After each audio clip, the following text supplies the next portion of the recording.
basically, I had a spiritual awakening. I'm driven by ego and I'm driven by habit, and it's a process. Yeah. People are not gonna change because you hammer it down their throats, I think. So I'm going to ask you 5 questions. Mhm. Midway, you're going to realize what the topic is, and maybe we can have a bit of a conversation. Got it. Okay. So, would you rather be a cat or a dog?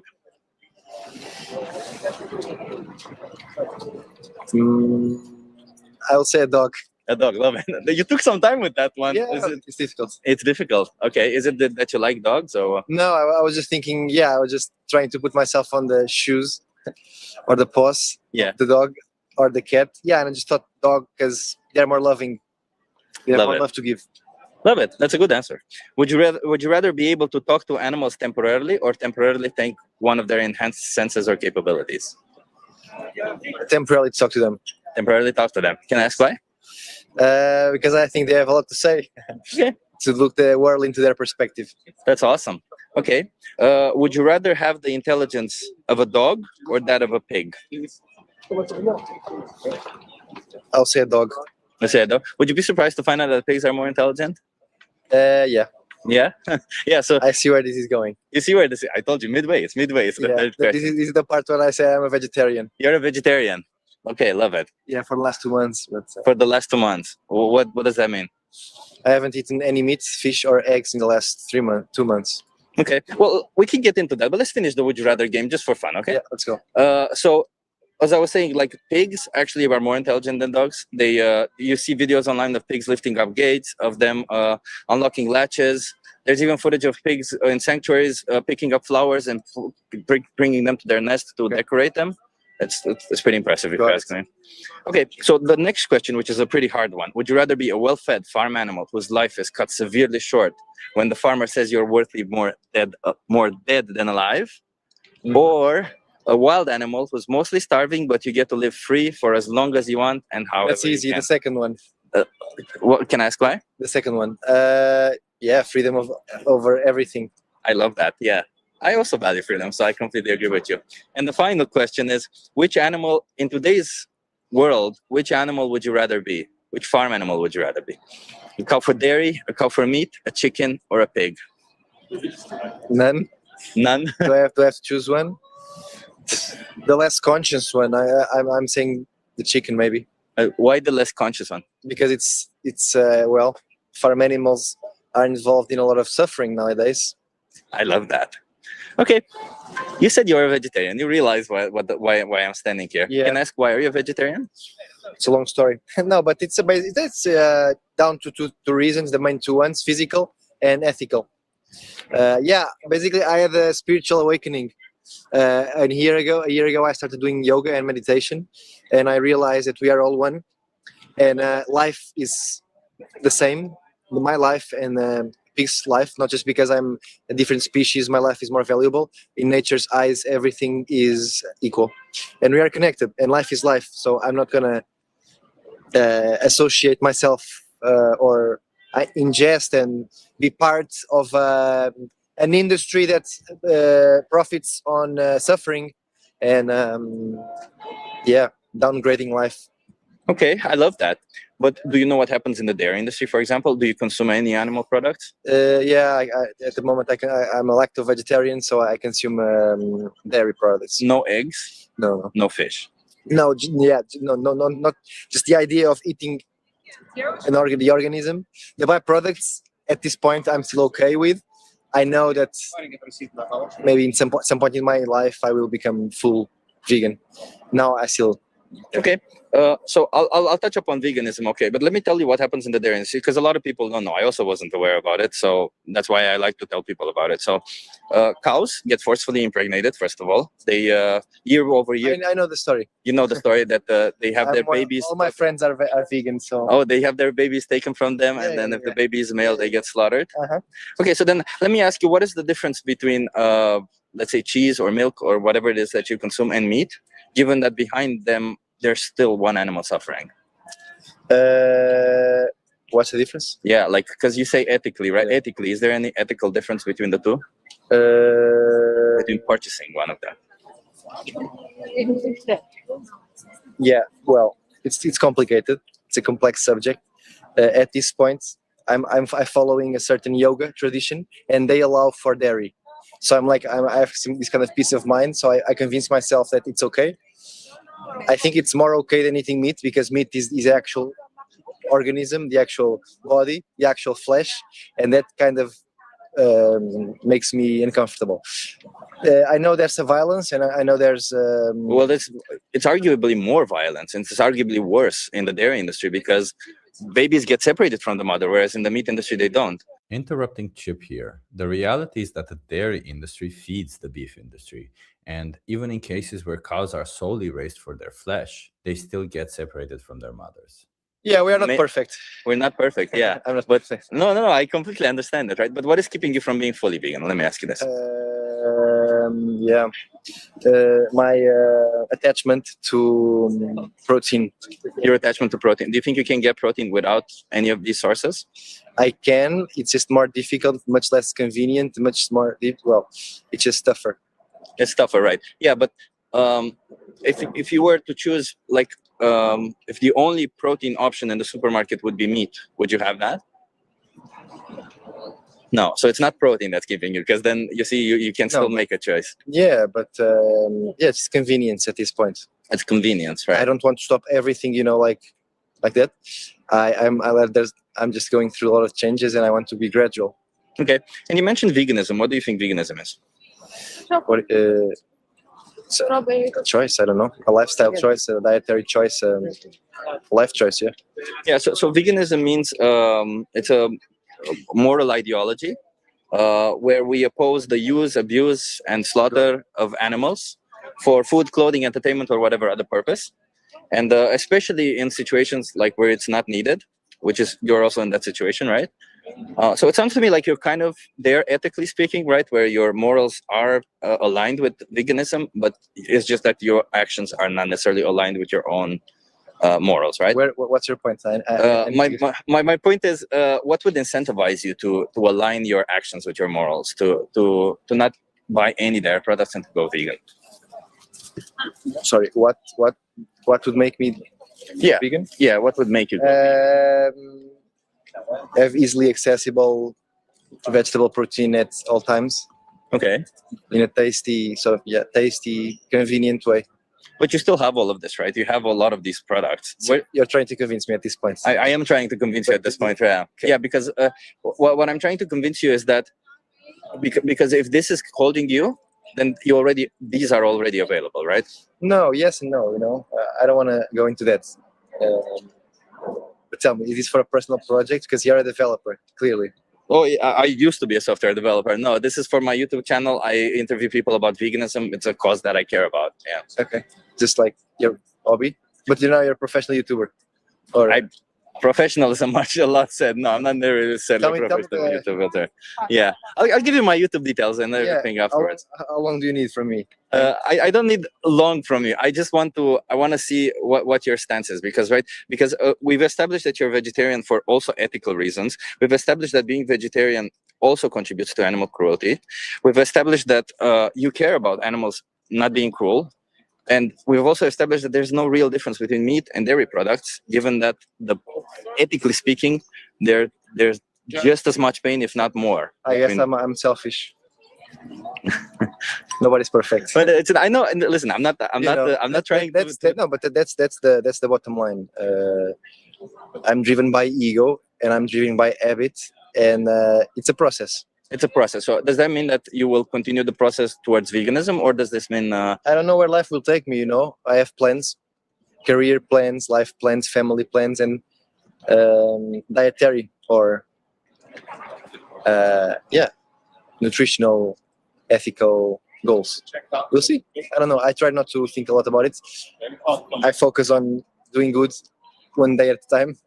Okay. And being a good influence from the people around me, the planet, the environment, and the animals. But you're not doing your best at that, right?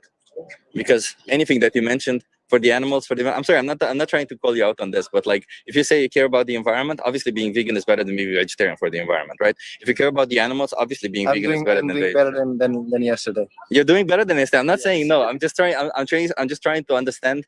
I need Like to go eat actually. I completely understand your progress, and I applaud you. I think it's great progress that you're doing, right?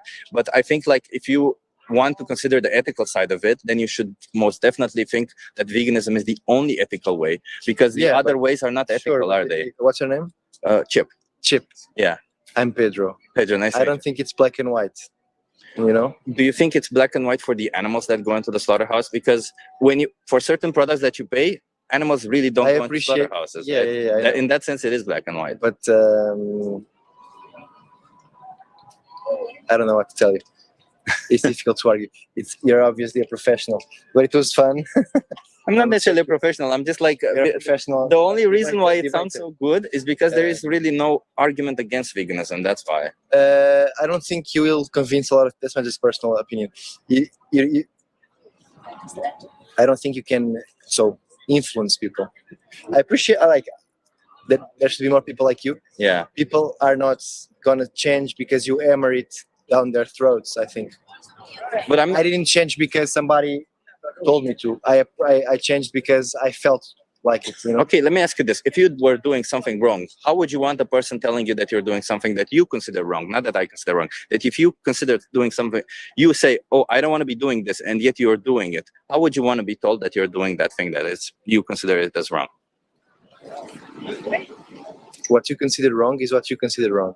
Yeah, but you said ethically speaking, what I consider wrong is what I consider wrong. If I do it, maybe I don't consider it wrong, you know, because I do it and I'm a good person. So all the things I do, I don't doubt that you're not a good person. I'm talking about people in general, you know. Yeah, but it's so easy to look at the generation. So it's not logical. It's not rational. You can't use rational arguments. It's cultural. It's unconscious. It's automatic.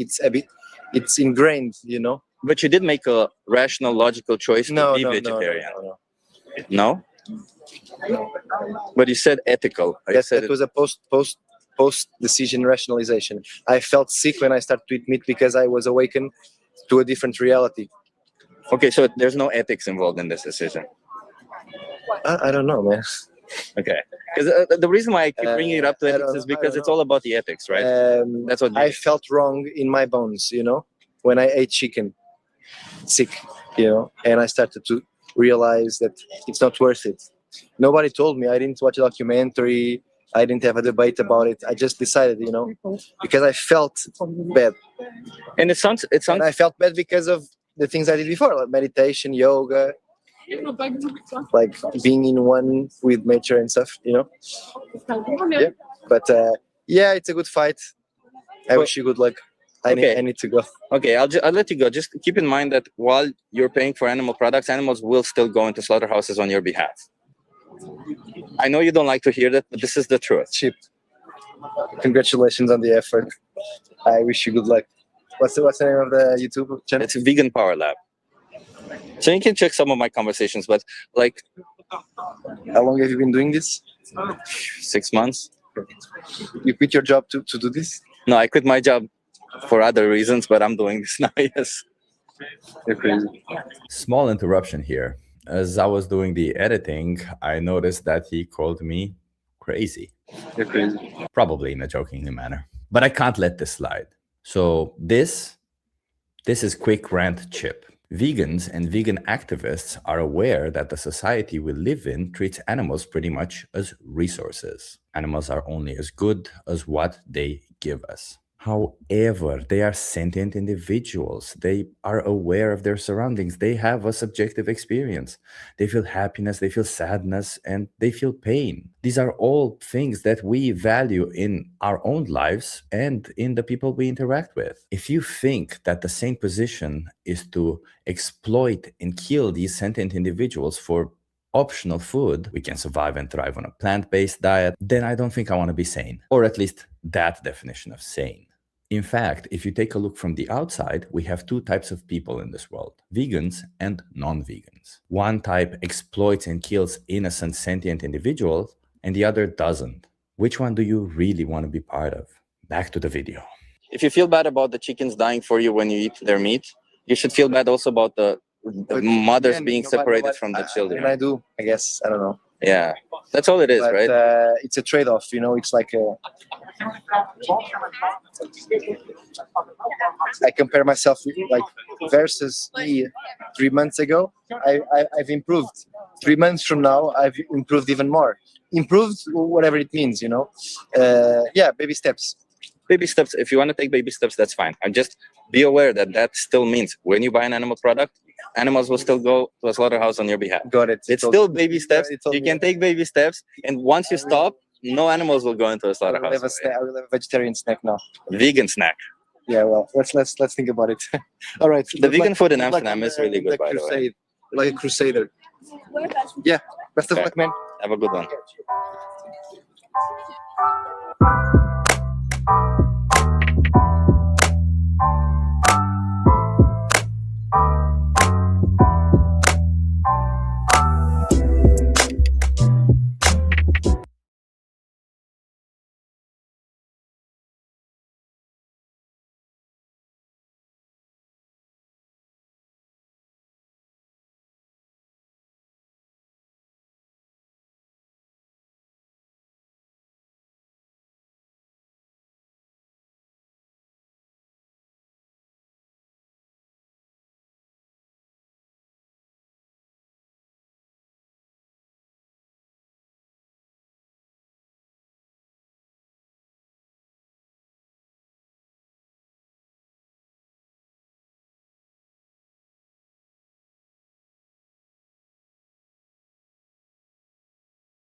So you're here to celebrate your birthday in Amsterdam? Our 30th birthdays. Yeah. Oh, She nice. turned 30 beginning of November, and obviously mine's today.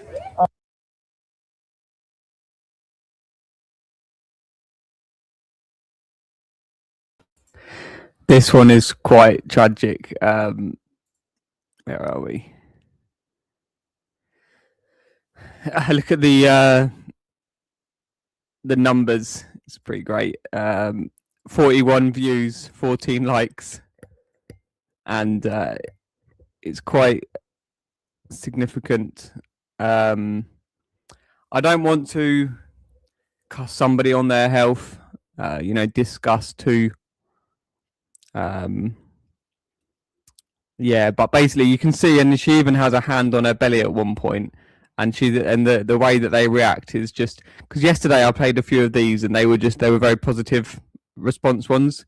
I thought I'd actually just delve into some of the more the addictions of people and the complacency and disregard and yeah, the addictions that create these abuse. I mean, look at him.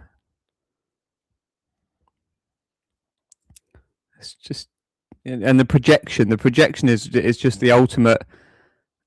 I suppose it's like an irony, isn't it, that people that abuse then accuse others of abuse and stuff like that. It's really, and just in the most pathetic, tragic, embarrassing, disgusting, really tragic ways. Like it's very tragical, and I have sympathy. I could even say I have empathy from past tragical ways that I've behaved. Lowering myself to carnal. me. I just want to do this because I want. It's all I heard yesterday from Luke and Michaela. I want this. I want Christianity this. I want my country this. I want to hear that I'm protected because this is what I want. I want this and I want that and I want this. It's fucking disgusting. It's fucking, and not in a fucking disgusting way. It's fucking disgusting. I'm consciously working towards being aware and bettering myself at the same time as saying, and not this, oh my God, oh my lordy, oh my Allah, Becca. It's disgusting. It's disgusting. Oh, you're saying about babies. You care about all babies. It's, fuck's sake. That speech is going to be a lesson to the world, to children. Do not allow yourself to become this. She's been so tainted by selfish gluttony in all fashions of the self-destructive fakery sort of sense that you could ever possibly imagine. It's just bizarre. How can you get it cut off when you haven't got ownership to that picture? You'd have to then give your .id to YouTube and say that I am this. I've got a picture of me here, and how would they know it was you? You'd have to send them. You'd have to send them like a passport photo of you. And this is the top of my head. Can somebody please look at the top of this head? I accidentally put my camera on when I was abusing some child protection workers. They was just trying to stop paedophiles, and I'm a paedophile. So, here's a picture of me looking really drugged out of my head. Could you please get them to stop using it, please? If you could take down the stream, that would be really cool.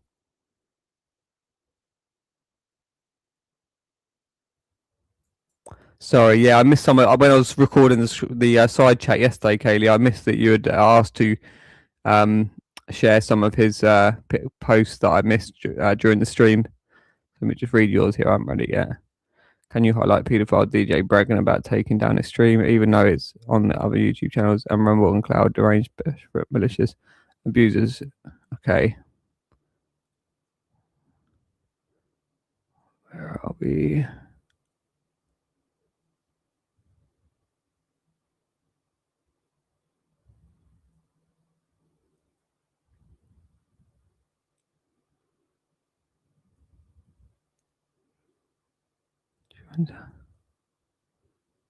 Do you think, is it this one?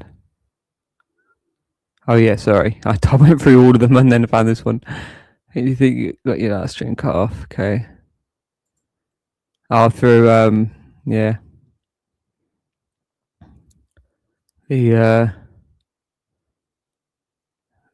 So it's just the irony again, isn't it? Hate speech. Saying hate speech, but it's pathetic.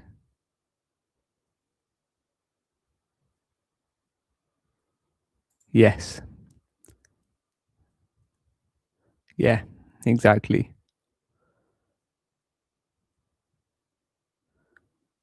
Yeah. We're going to make this all clear. The law is going to... Oh, I clicked on that one by accident. Rumble are going to be sued. Fuck's sake.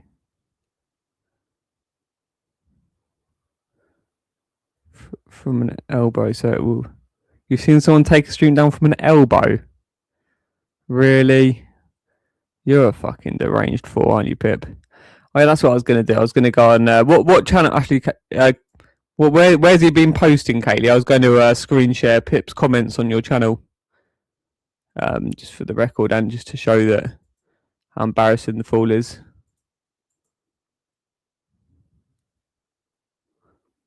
I've got 444 conversations in my inbox. Just clicked on my email screen with tab by accident.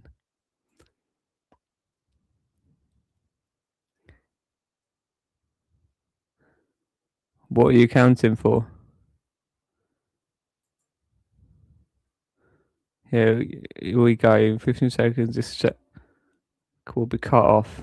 Okay, it's 13, 12, 11, 10, 9, 8, 7. Oh, we best play a bit of this then. We've got Oh, nice. this. Yeah. Well, that's really cool. First time. And your friends? Yeah, best friends. Yeah. You from UK? Three.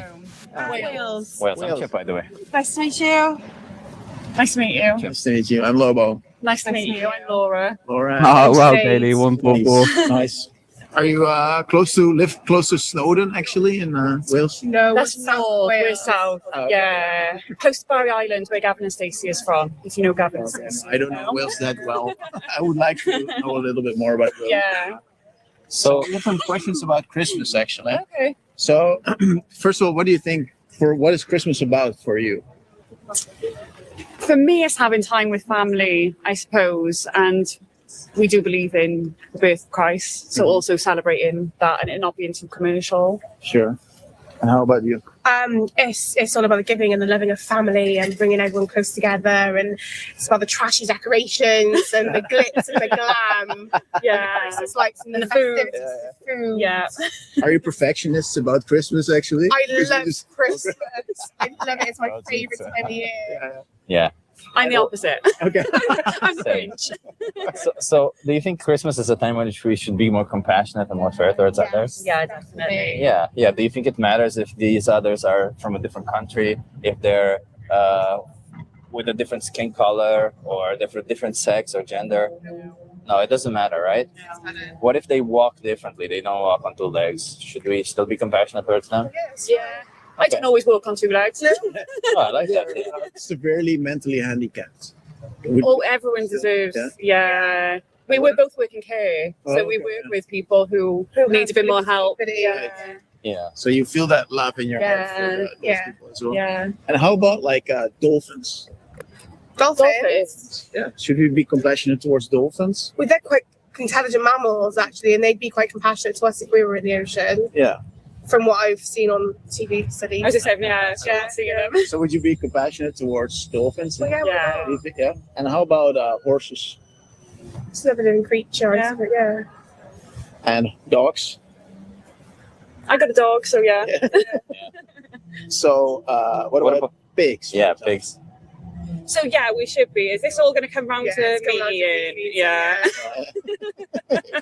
So, but before you like, what is your first instinct to say to that question? Without Bacon. okay, so it was like compassion, and then Food. food. Okay, It's How does how it- we've been brought up, though. It's our culture. It's what we're used to, isn't it, I suppose. yeah. And if you're conditioned to show compassion a certain way, then Yeah, because you go to some countries, they would make eat horse or dog or But should compassion, because we started with asking about compassion, shouldn't we compassionately think, like not act strictly based on what somebody has told us to do? Because tradition is nothing more than you've always done it because somebody else told you to do it, and then you continue doing it because you enjoy it. But if that tradition inflicts on the rights of others, then shouldn't we change that tradition or adapt it? Because, for example, if you want bacon, you can have plant-based bacon. If you want to have a steak, you can have a plant-based steak. You can have every single food you want on a plant-based version. But if you don't choose to have that, then we're not being compassionate towards can't these you say that sentient that beings. person should show compassion to us regardless of our choices too. Say that again. You see what I mean, We right? should have compassion towards you. Well, yeah, as well, because of our choices have respect, mutual boundaries. But your choice is a choice to oppress animals. So why should somebody have compassion towards a choice to oppress somebody else? It's not a trap, no. It's not a trap, This is no. not a It feels trap. like this. It feels like we're meant to be So shamed. okay, so I feel like no. we're being So shamed. this is what I don't mind having a conversation about things because I think we should. Everyone's got their opinions and what Yeah. they think. But what I don't like is that it's like it becomes almost like, well, you eat meat. It becomes aggressive rather than you've got a choice, I've got a choice. It becomes your choice is wrong. But it is. Up to now, it's So even yeah, so asking we're not questions. having a discussion there. And you're But, telling me but let me ask you this. Let me ask you this. If my choice was to exploit and slaughter a certain type of human being, would my choice be right or would it be wrong? Would you still call it it's your choice to do so, or would you say you should stop doing it? if you were starving, No, not if I was no. starving. If it were a choice, as I said, it's a choice. It's not a necessity. If it's a choice for me to exploit and slaughter a human being, would you still call it my choice, or would you say it can't be your choice when your choice regards a victim? That's completely legality. outside That's- the realm, Yeah, yeah. it's Can I legality. just address the emotional part of this? Just Yeah. because you're feeling trapped, Yeah. and that's absolutely not what we're trying to do. No, we're not. We're standing in front of the heart, and we're actually talking about compassion. Yeah. And we did make it uncomfortable because what we did is we talked about like how should we like where should we stop our circle of compassion? And basically, he and I are on the same page there. We think that we shouldn't stop at pigs or like, yes, dogs, yes, dolphins, but no pigs. We think also pigs deserve compassion. Yeah, they didn't choose to be born a pig. That's A dolphin didn't choose to be that's born a what we're dolphin, trying and to you do. didn't choose to be So- born human. We're speaking from the heart, actually. We're trying to say, hey, listen, pigs deserve compassion too, don't they? And so why wouldn't we then respect their lives? Only to make an optional choice. Like it's not a necessity. Like if you're on a deserted island and all you have to eat is like a pig, that's, you know, I We wouldn't wouldn't. judge you. Yeah, we wouldn't say anything. But if you're like, if it's Christmas time and you can go to the shop and you can buy a, judge the I don't That's judgment. Yeah. how is that a judgment? You Because just you're bad said people for eating meat. that if you was on an island Yeah. and you was to eat a pig because that's the only thing there, we're not going to judge you. Yeah. We're not on an island and we have a choice to eat a pig. So if we're going to go down and eat a pig, We're just judging the choice. We're judging the choice. If yeah, you but I continue don't to do it forward, appreciate that. I we're don't judging the choice to oppress animals. And regardless of Wait, should we the not judge if choice- somebody's kicking a dog on the street? Should we not judge the person kicking the dog? But it's not about the judging. It's about what I'm saying is, I don't get it. I don't think it's compassionate to make a I choice. don't think we're going to come on the same page here. No, we're not. So No. yeah. Thank you. Bye bye. Run away. I should.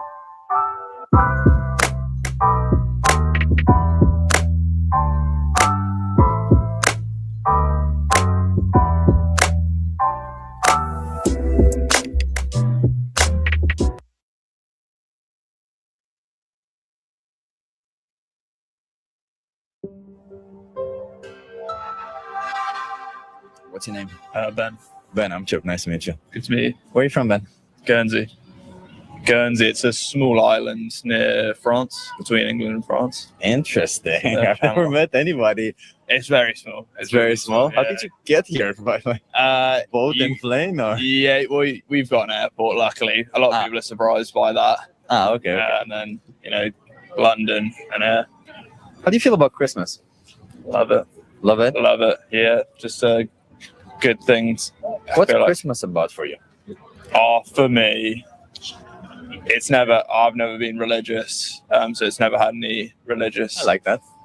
tradition for me. It's really just something to, you know, get together with your family and go do something nice, and yeah, that's what it's about.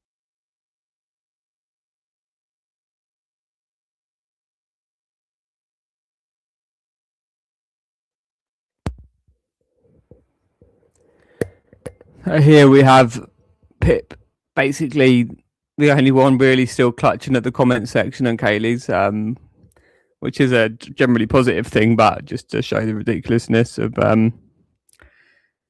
because obviously you are cognitive. You just got yourself in some deep shit situations. It's different levels. I mean, Pip's clearly one of the least conscious ones. And seeing as Darren's here, I can play it on just while that's loading. It says 30 minutes. Yeah, it's going to be a while on that one. I can do it from the YouTube anyway. I just thought I'd do it from that, would be a bit easier.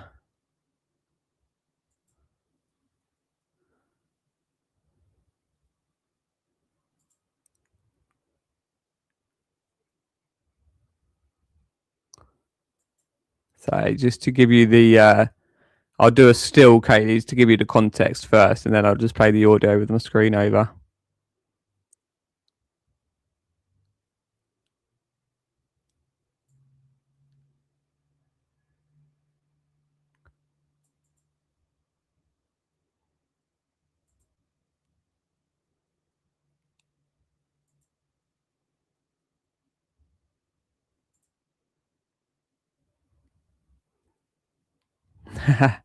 The recording I didn't even notice last night because it was 2 in the morning when I ended it.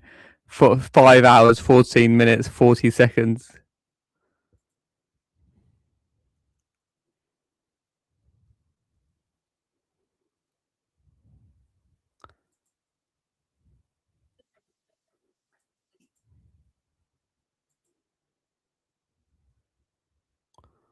Womp, womp, womp, womp, womp. Womp, womp, womp, womp.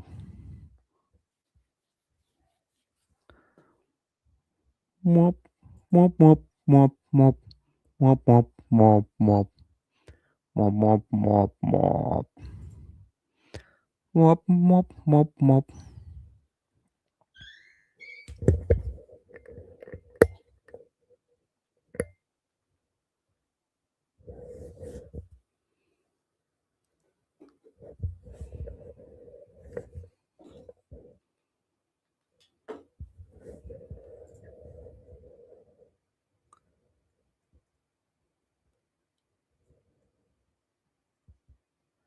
Okay, Just a moment.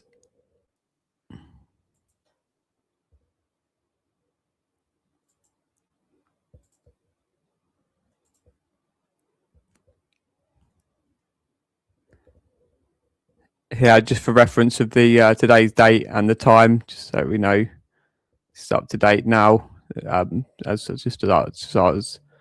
for the evidence clarity of what I was explaining. Thank you, Kaley, darling. And just zooming in at for easiness, everyone.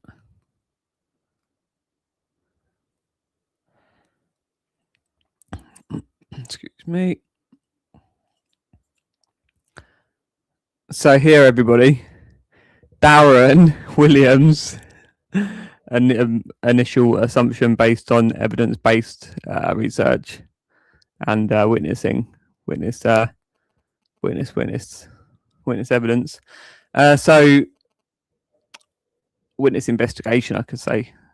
Victim investigator, victim come investigator, or a public concerned citizen, concerned public, child protection worker, campaigner, activist, come victim, target, and then come investigator on top. So sort of twice become investigator, journalist / protection worker. Where are we? So yeah, can we see this? I don't think I can zoom in this window. It just stays the same. It just stays the same like that. So he basically got a screenshot, and these files. So it says my drive evidence. This is my drive. It says Abe blocked Twitter. Abraham blocked Twitter. One. So is in questioning why that situation occurred. 1st of September, 1st 9, 2025. And then a file called accessing child sexual abuse material .doc. Oh, and then a video file, Adam AJ unlisted sharpening intimidation, 8th of the 8th, 25. And then AJ doc file, AJ Hampstead hoax. So we'll cover my screen and then we'll play it. And I think I'll play it slightly slowed, so it doesn't. It's less likely to get strike flagged. Let's do this. Let's just get a. Well, DJ's gone, so shall I give him? I don't know, because he was such a mug. I was going to say we'll give him the benefit of not having his face up anymore, but yeah, he didn't come back after that, but he's no doubt will. I mean, I don't want to be. You've done so much, DJ. I'm not just going to ease up on you just because you haven't commented since you showed yourself up for your countdown bullshit.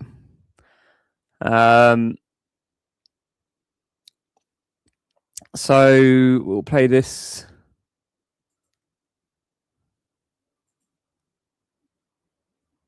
Oh, where is it?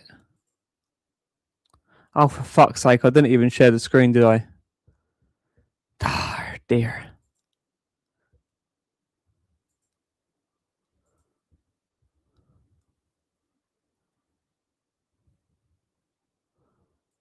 All right.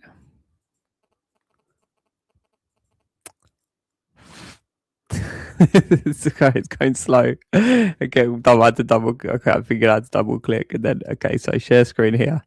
So the top file says it says my drive evidence, and this was Daz went on and Sheds got one of them to share the screen. We've got Becca there. We've got Barnes. So we've got Becca, Penman, Jamie Barnes, Valerie Stroud or Goslin, Luke Horan, and Jamie, what's his name again? Ricky Freeman. And then Darren Williams down the bottom here.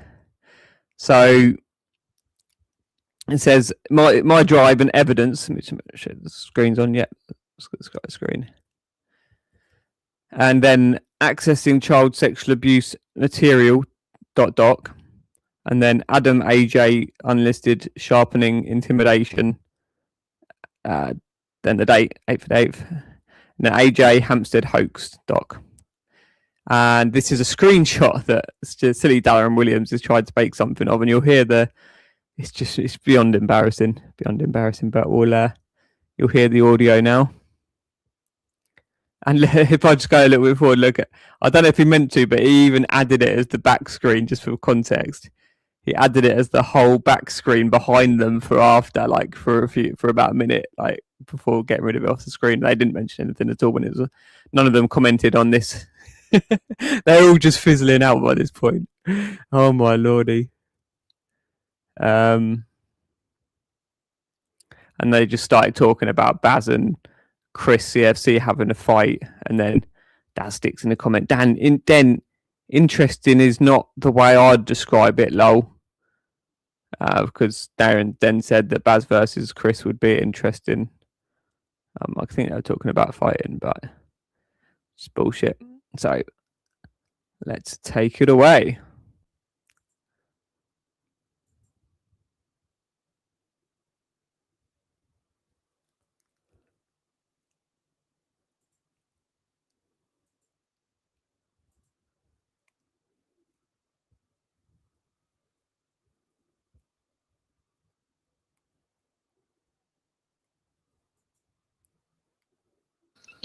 Yeah, even though I didn't celebrate Christmas, I still had my Christmas dinner though. Oh, Yes. Gotta have a Christmas dinner.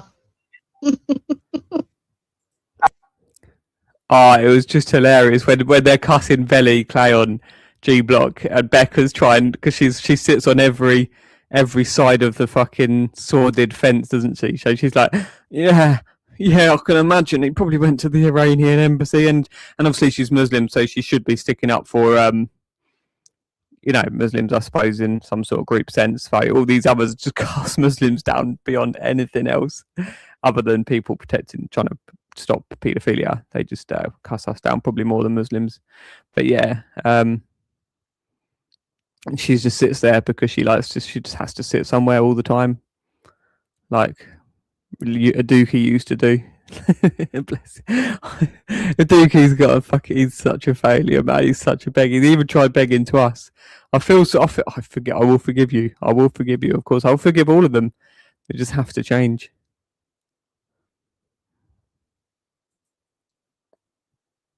And you know what's better as well?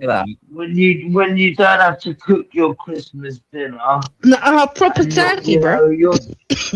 No, but I'm saying with me, my dad like cooked the Christmas dinner, and he just picked me up.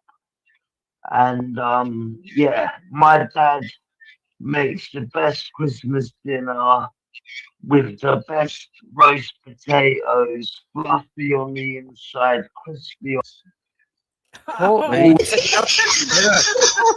told you, but it takes about 6 weeks for everything. How long did it take? I bet it took him quicker than it did for you to explain it. Could I have said it any quicker about my dad? Well, I had to slave for 4 hours in the kitchen to cook my Christmas dinner. Listen, yeah. Let's be honest. If anyone else said that on the panel, right? Yes. Well,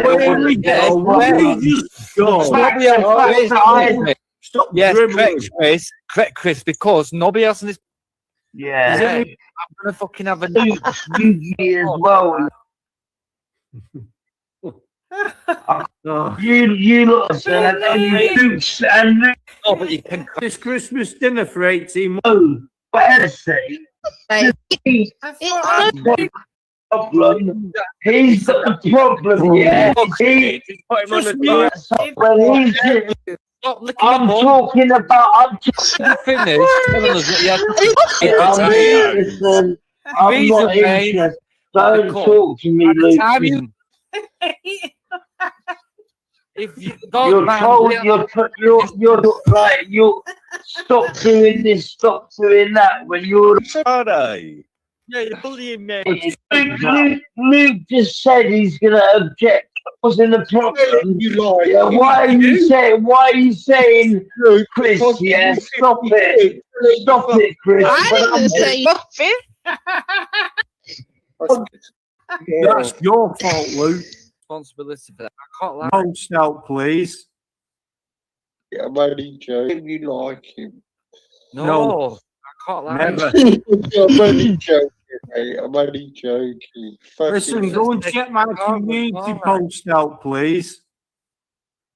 Can somebody go and check his community post, please? Because I can't get to it. Oh, Right? yeah, I see that. Is that really? Yes. Is that really? Yeah. I'm gonna bring it over, Rudy. Please. All right, hang on then. Sorry, guys. I'm a bit offish because last time I done something like that, I got arrested. That's fucking information. Yeah, fucking got me arrested. I'm drained. I'm not surprised. What did you get for that, Easy, when you got arrested? What was the outcome? Oh, what? Which one? You said something on here, didn't you? And you got arrested. Oh, in a fade. Oh, yeah, good. All right, it's in the back. Thank you. I didn't even have to answer bail. It's fucking ridiculous. He was presenting his screen as he's trying to find files, and I screen grabbed it. Wow. What? What happened? Jake was presenting stuff on his stream. Yeah. And I grabbed the screen grab of his screen. What's on that? Google Drive? Yeah. Yeah, it's not looking good. What in the fuck? So the second line. Mm-hmm. 1 minute, Easy. Let me share it because I'll be able to zoom in on mine 1 minute. Yeah, go on if you want. AI Hampstead Hopes. That's not the one that I'm worried about. It's the second one. It's the second one. Accessing. Oh my days! You read it, yeah? Accessing child sexual abuse material. What the fuck? Has that been somebody like Bob's reaction's great. Is somebody reported this? Man. Did somebody reported this? Yeah, he needs reporting for that. I hope that has been reported. Was that on his, like, what was it? His Google Drive? Yeah. Oh, actually take it off because we could get down from fucking. Yeah, would they not have access to that though? Say it again. In? Well, I mean, No, that's off. That was off his laptop. He's sharing his screen with his laptop, and he was scrolling through documents. So a screen Word document uploaded to his. It's in his Google Drive. Yeah. Oh. Can we get Nick for this though? No.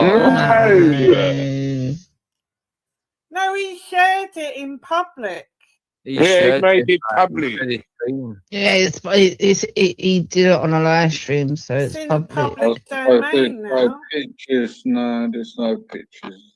That's what happens. That's what happens. There's no pictures or nothing easy. It just works. It's just words. What happens when you piss me off? It's no. See, this cannot be. Yeah, you wrote exactly the word I was looking for. I mean, stupid as in stupid decisions, stupid, pathetic fantasy lying. I don't think she's genuinely stupid enough to think that this is actually of any significant other than me having a file on an article about how to access child sexual abuse material. So obviously an article exposing how these people access the material, and Luke does go on to be Luke's the only one who's even got a vein of like law. Oh, not even law, but like he's in hindsight now, he's realizing how fucked he is, isn't he, from how much he's implicated himself, and he doesn't want to run with this. I mean, it also there's a little bit more of a almost like an intelligence based on dignity, where he doesn't want to be look so stupid as to not point out the obvious, but they all want to go along with this kind of game. They feel like they have to play the game because Daz has brought it forward, but none of them are acknowledging that Darren is a paedophile. Unfortunately, bless him. You know, those that need the most love find it hardest to ask and believe. Oh, we are family. See, Hoaxstead, Trolls, and me, Luke Legend. You're just so scared, aren't you? You just have to play into this idea that somehow it's not just going to come for you imminently. Like, I feel so desperately sorry for you. I picture you maybe just like you're like, because of the things with Elisa and Gabriel, they had a loving mother. So somebody who born into a family of just abusive parents, like let's say Ricky, only his parents were cult, just for argument's sake, let's just assume that.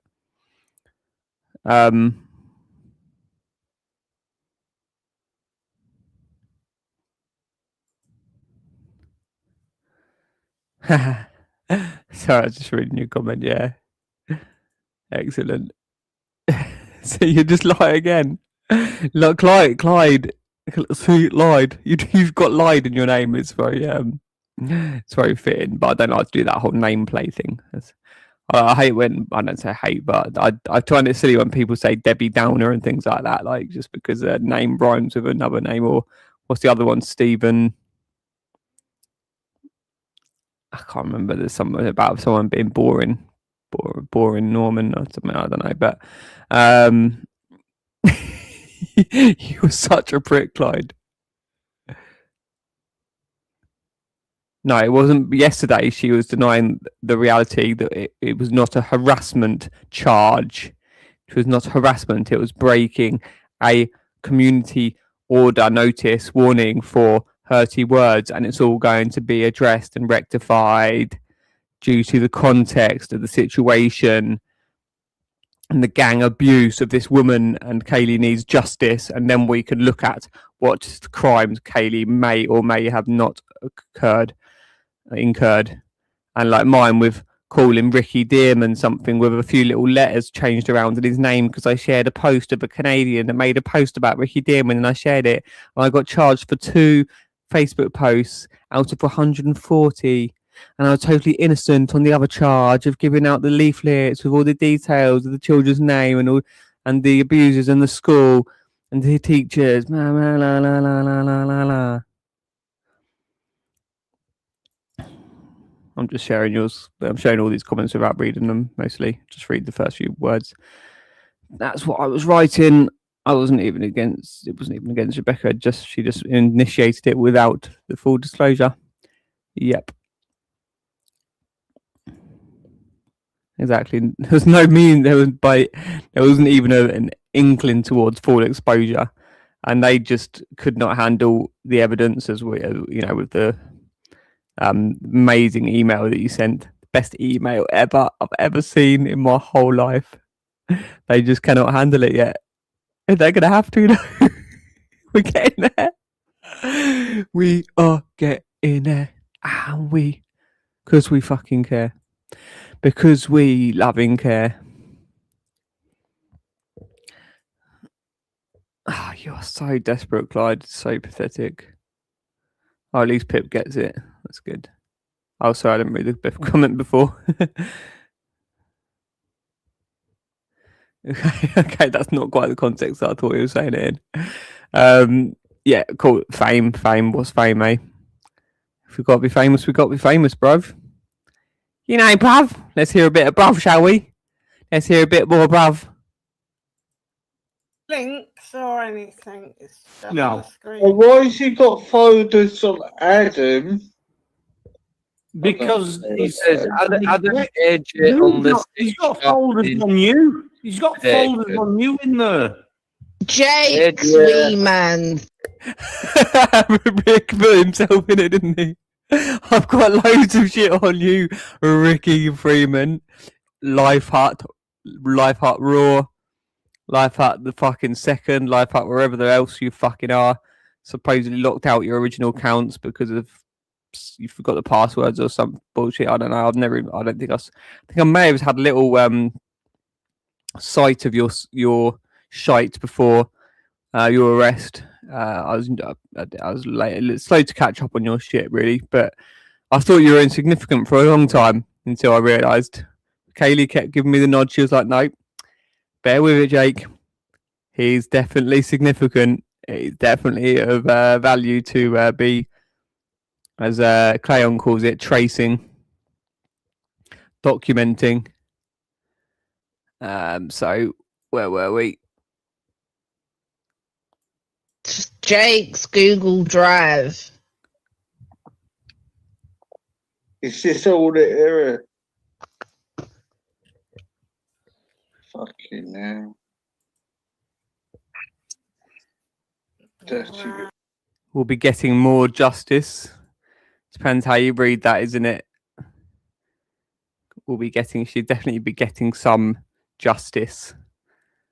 Because justice is for her own soul to be getting dealt with. And she can actually release herself from the possession.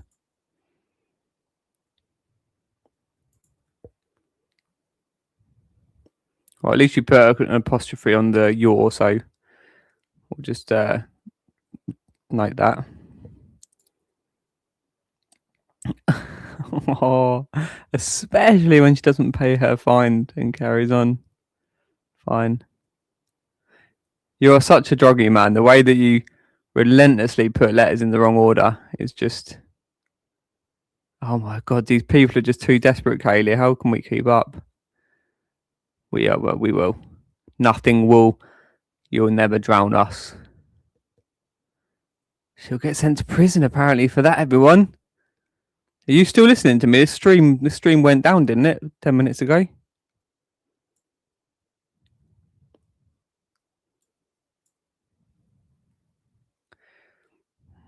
Saving the Western world. Then have a little nap before he saves Asia. Oh, that's a nice thought. Okay, that's enough.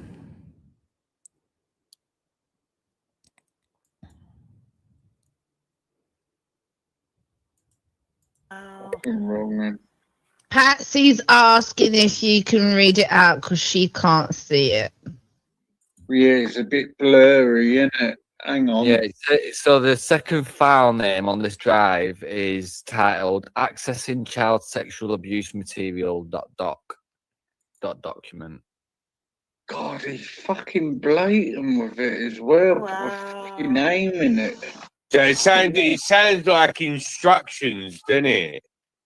Well, it does, yeah. But I mean, I'm thinking it wasn't long ago that he got arrested, where it for some form of child sexual thing. So I'm hoping that this has been checked anyway. Yeah, let's hope so, man. At least came across that, and it might just be a poorly worded title, accessing child sexual abuse material. If he's come up on the suggestion, it could be the law surrounding that. It could be we open that document, and it could be the entire UK law that's based on accessing child sexual abuse materials. So it sounds bad, but I don't know. I mean, Jake's a fucking monger regardless, so I won't put it past him. But him being arrested recently, I reckon the police are probably, I hope I've checked that. If not, regardless, it needs reporting. Yeah, because the first thing when I saw that, I thought, oh God, is that a fucking manual he's fucking got for fucking passing over the others? Who knows? Yeah, it's fucking weird anyway, man. That's a dark shit. I'm speculating there. I'm giving him like a get out type thing, yeah. Might be there. starchy. Well, Yeah, it could be.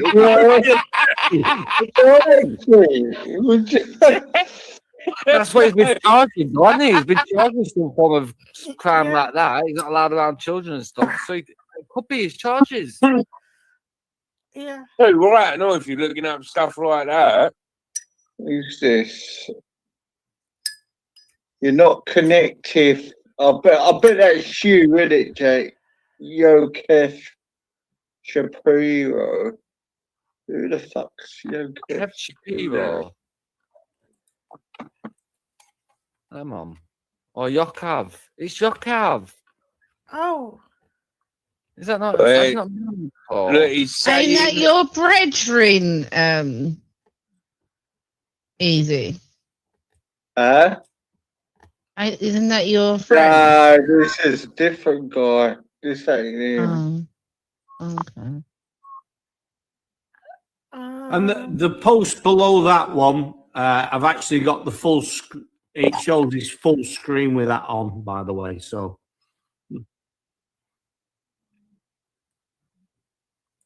fucking weird shit. Anyway, I wouldn't even want that type of. I don't know why. This is what I don't understand with them. They're on it 24/7 talking about it. Yeah. Like, fuck that, man. Like, what? Yeah. Do you know what he said today? Today, he even said that the Hampstead children are probably into this and doing it now. Oh yeah, I said that before. That's That just goes to show you how fucking stupid the geezer is. When I asked him about the other children, and now that they're adults, why have they not come forward and said, yeah, it did happen? It was that because they've all been abused, so they're now probably the abuser. What a ridiculous! Like, I know that happens, but what just I mean, a ridiculous thing to just generalise. Yeah, that's just his justification why nobody's come forward and said you're right and everybody else is wrong. So he's willing to basically call abused children paedophiles without any form of evidence. Hashtag gossip, hashtag slander.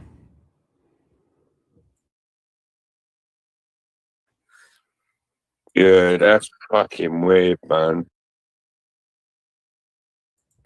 And hashtag obviously malicious gossip, slander based on intentional misinformation and a character assassination and abuse initiated by Darren Williams. Wrong gun. And that's what I mean. I hope those children and that hear, well, they're adults now, but I hope they hear about it because so do I. Harassment, yeah, it's shit. Like the pair of them in court. That's the thing with them, though, isn't it? When they're confronted with facts and that like undisputable facts, like imagine that happened. That them people, them victims, took them a call for what they're saying online. They just turn around and come out and say, "Yeah, we got found guilty, but it's because they're all lying and they're all at it in that courtroom." Like, what the fuck, like? No, guys, point that out. They sit and call you paedophile. Yeah.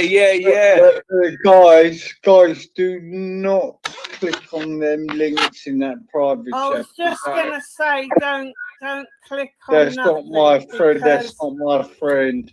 It actually says rumble.com. More on Zelensky dancing in heels, original TikTok meme, HTML. So no. But the post is you want to see what he says about Jews, but then the video title is Zelensky dancing in heels. I mean, we've seen that before. It's fake. It's not really Zelensky. It's just like it's probably IP grabbing and that. I know. But with that link at the end of it as well, because shouldn't the link just end HTML? And look, there's saying extra on it. So he's like, he's trying to get something out of you. He's got like I don't really know all the terminology in it. Oh, but like I'm saying, Can you imagine this sloppy prick talking in a courtroom? When these solicitors and these paedophile network get exposed, if there's one that turns up as fucking ridiculous as Jamie Barnes Bobs, it will be a fucking... I'll be struggling to keep my laughter in. Can you imagine? I don't want to do an impression, but can you just imagine him talking in a courtroom? It's fucking all that shit. This bet can't even. It's tragic. That is my soul. Even if I do nothing to save anything or to stop anything to do with Hampstead, which we will, I vouch, make it my life's work to stop Jamie Barnes ever having legal profession authority of any such, ever working in a legal lawful capacity until he's repented and severely healed. If ever, I don't think stylee should ever be allowed. Probably after all this, no. Yeah, past history should obviously condemn somebody from certain roles and things like that.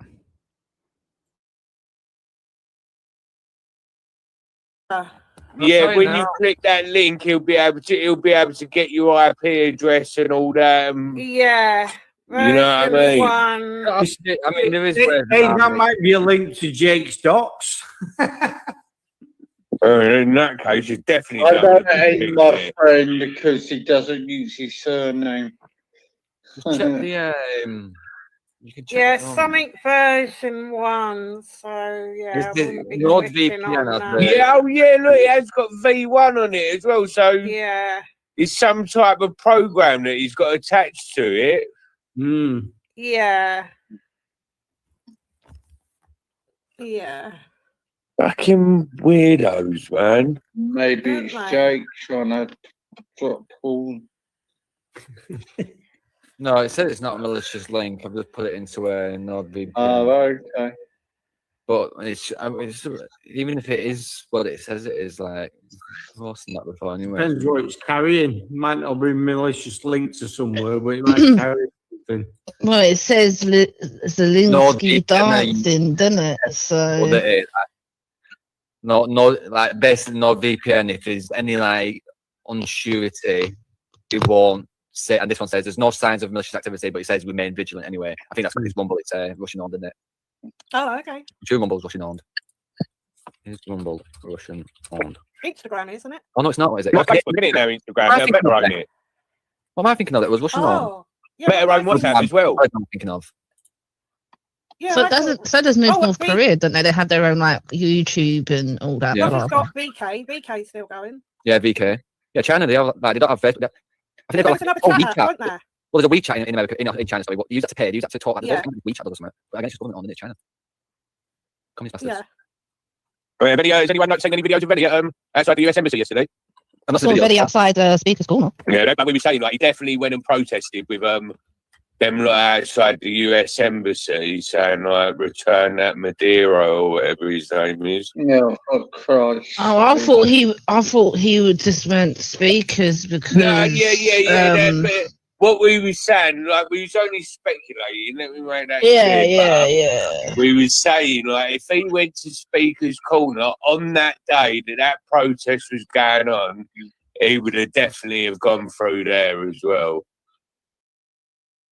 Saying like if he just meant speakers because. No, yeah. But what we were saying, like we was only speculating. Let me make that clear. Yeah. We was saying like if he went to speak. Yeah. We was speculating. What we were saying, like we was only speculating. Let me make that Yeah. We was saying like if he went to Speaker's Corner on that day that protest was going. Saying like we was only speculating. Let me make that clear. Yeah. We was saying like if he went to speculating. Let me make that clear. Yeah. We was saying like if he went to Speaker's Corner on that Yeah, chair, yeah, but we were saying, like, if he went to Speaker's Corner on that day that protest was going on, he would have definitely have gone through there as well. Possibly. I mean, it's a possibility. It's a possibility. I mean, if it's close to speakers, then you might as well pop your head in while you're there, isn't it? He was chanting from the river to the sea. People have to tell him one fucking protest. Yeah, I see a video where someone looked like him with a Palestinian flag wrapped around him, and then he gives it to this geezer and swaps it for a Venezuelan one. And I thought, that's Veli, and then the screen went up. I'm joking.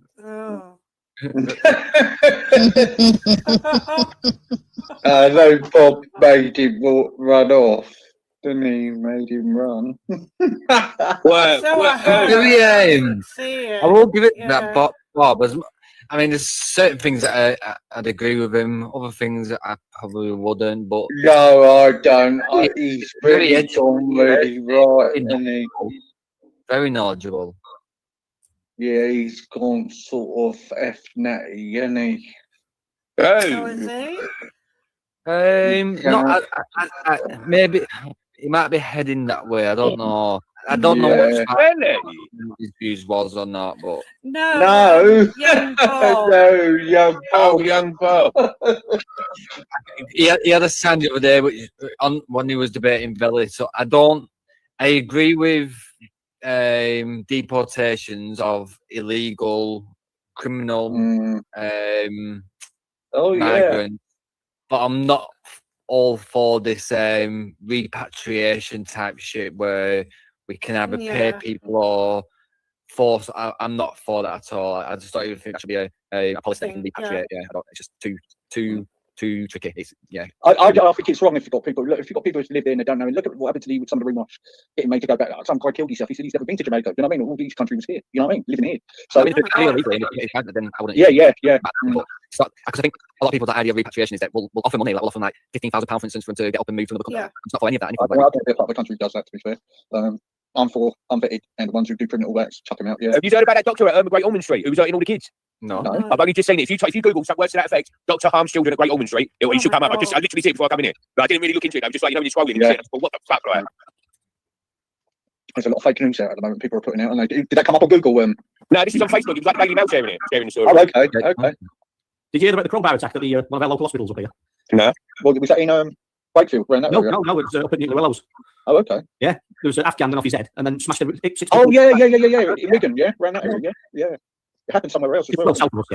Boxing Venus, it looks like it occurred a few years ago. It might have popped up again now. It says NHS hospital reviews of 700 patients after inquiry found orthopaedic doctor caused lifelong damage to some, one of whom underwent avoidable limb amputation. What? The thing I see, it said 100. I'm sure it said 100. Yeah, his name was Yasser Jabbar. Consultant. It might be an old doing the rounds again. 2002, it's saying to investigate the performance of his. It was asked in 2022, so they might have only just come out with the investigation results now. So it's been on. Investigate the performance of its paediatric surgery department and patients' outcomes. After staff and families voiced concerns about the quality of care provided and seeing if it was purposely, or whether it was lack of intelligence and all this kind of stuff. Where we say, we're bringing in doctors, but what qualifications do they conduct in their countries compared to ours? A bit different. It's mad, that, isn't it? They try people in that. Saying, they're all doctors and engineers. Yeah. What the fuck? That's how stupid they think. They think they're so superior to any other class, politically, and they think the working class, they believe anything we say. And even if they don't matter, we'll bring out some new news tomorrow. They'll just throw shade on that and they'll talk about something else. That must be how they think. That's why they're trying to shut everyone up. Yeah. Know what you're talking about it. No, just, you know what I mean? It's like the thing where I keep on thinking about this, like the past couple of days. There's a video of Keir Starmer's from ages ago as well, and the news reporter says to him, like, but words to the effect of, like, well, what's more important, Parliament or Davos? Anyway, Davos. Yes. He does something. I can't remember. Yeah. That's a variation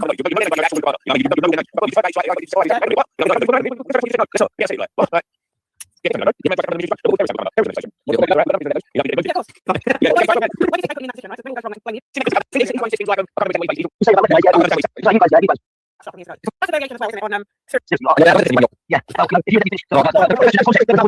On you need anything?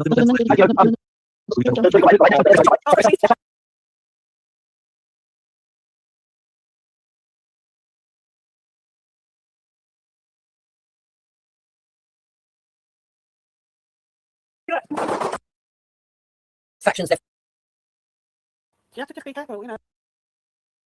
To fall, and various other sort of outlets around the world. Yes. That's why I'm a fan of Coca-Cola, because as much as the amount of variants, and then from university processed into game developers, and then they have to go on the merry way once they're in there, don't they? Yes, But as long as the companies recognise it and the sales reflects it, then there will be a pushback. It will change. Capitalism will adapt. It is, yeah. And keep the women out of these games. I'm not being funny, but stick to the kids' games, yeah? Just stay out of the fucking adult games, because they I want to keep women out, but I mean, like, bring back boobs. Bring back, like, back in the 90s, like, boobs were a big thing, where like Lara Croft with these fucking triangle type boobs, even in movies and stuff. Like, bring back things that separated games from other games. Everything now is just generic. Back in the day. Oh, this is so cringe, right? This is so terrible. We've heard it before, I think, but I'll let it play through. Valerie's admittance to spending over £1,000 on Farmville, 10 years, a decade addiction to Farmville, spending over £1,000.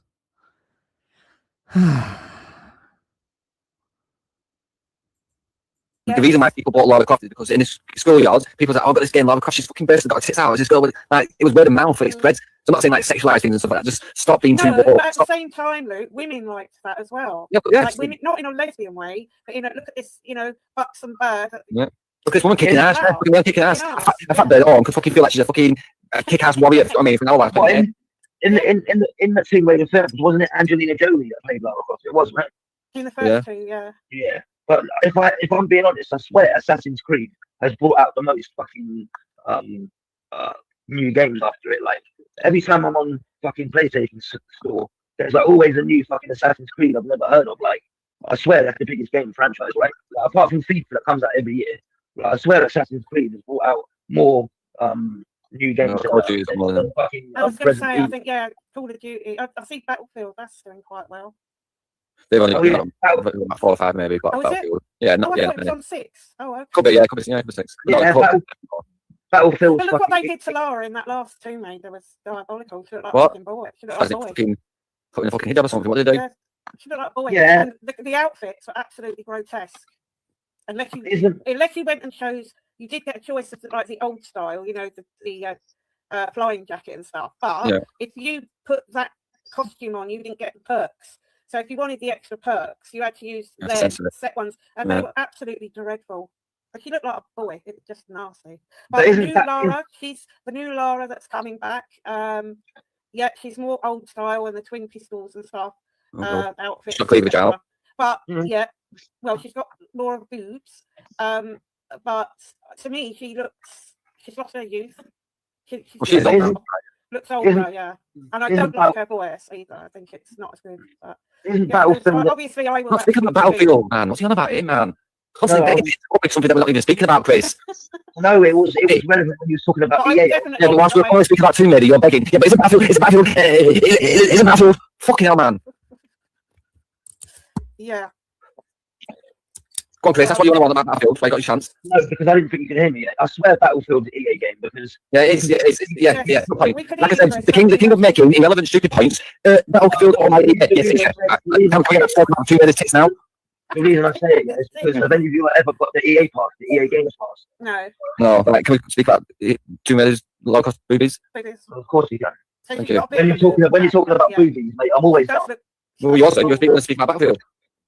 But I will listen. I'm going to be buying them. Obviously, I'm going to buy this remake, and then next year, obviously. Yeah, but they remade it 2 years ago, didn't they? Remade it 3 years ago. They remastered. Yeah, complete remake.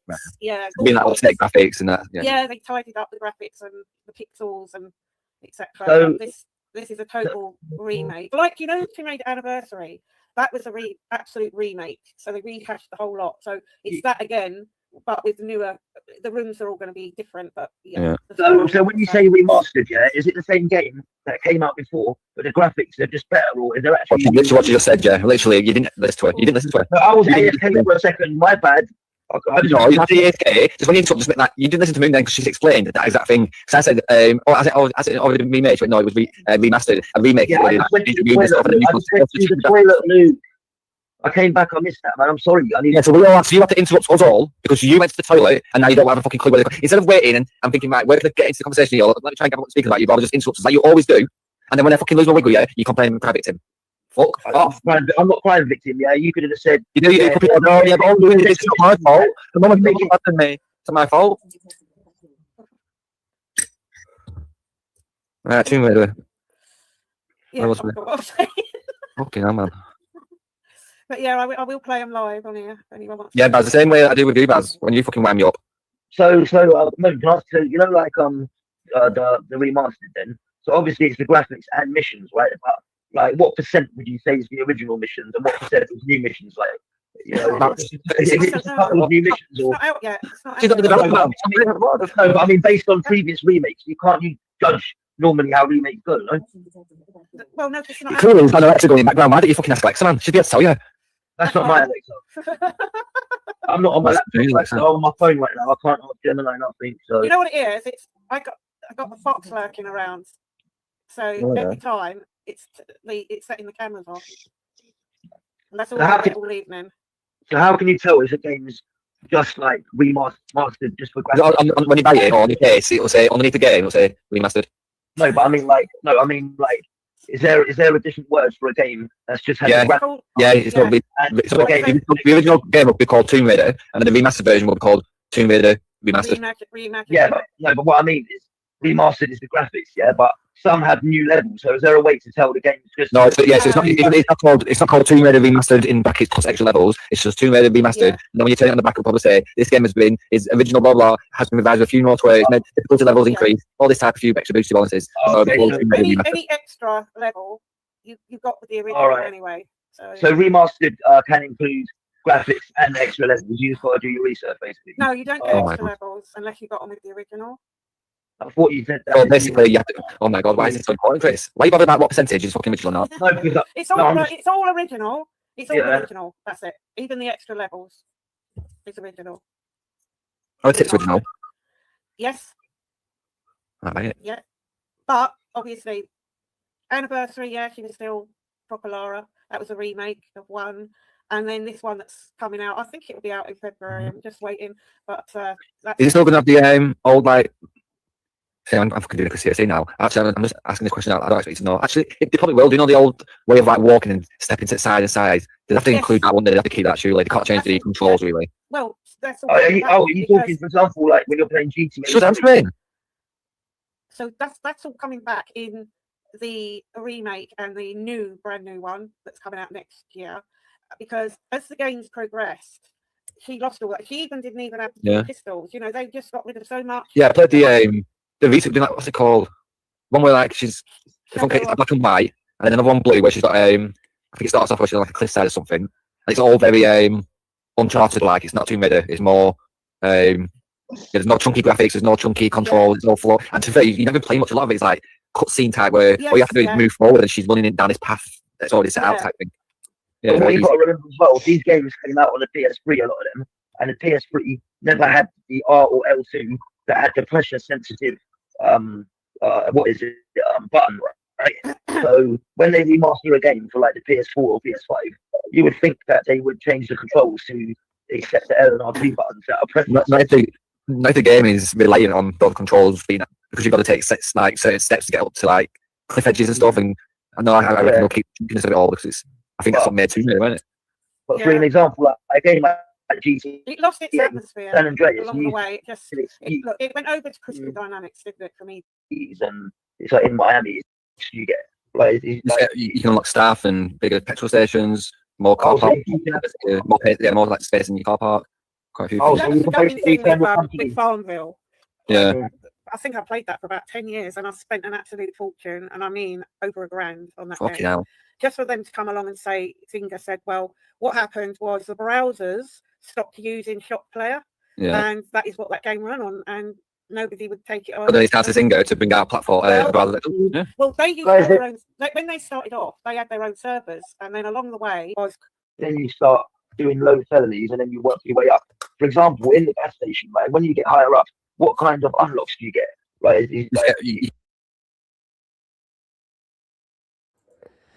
Wow, I missed the significance of that.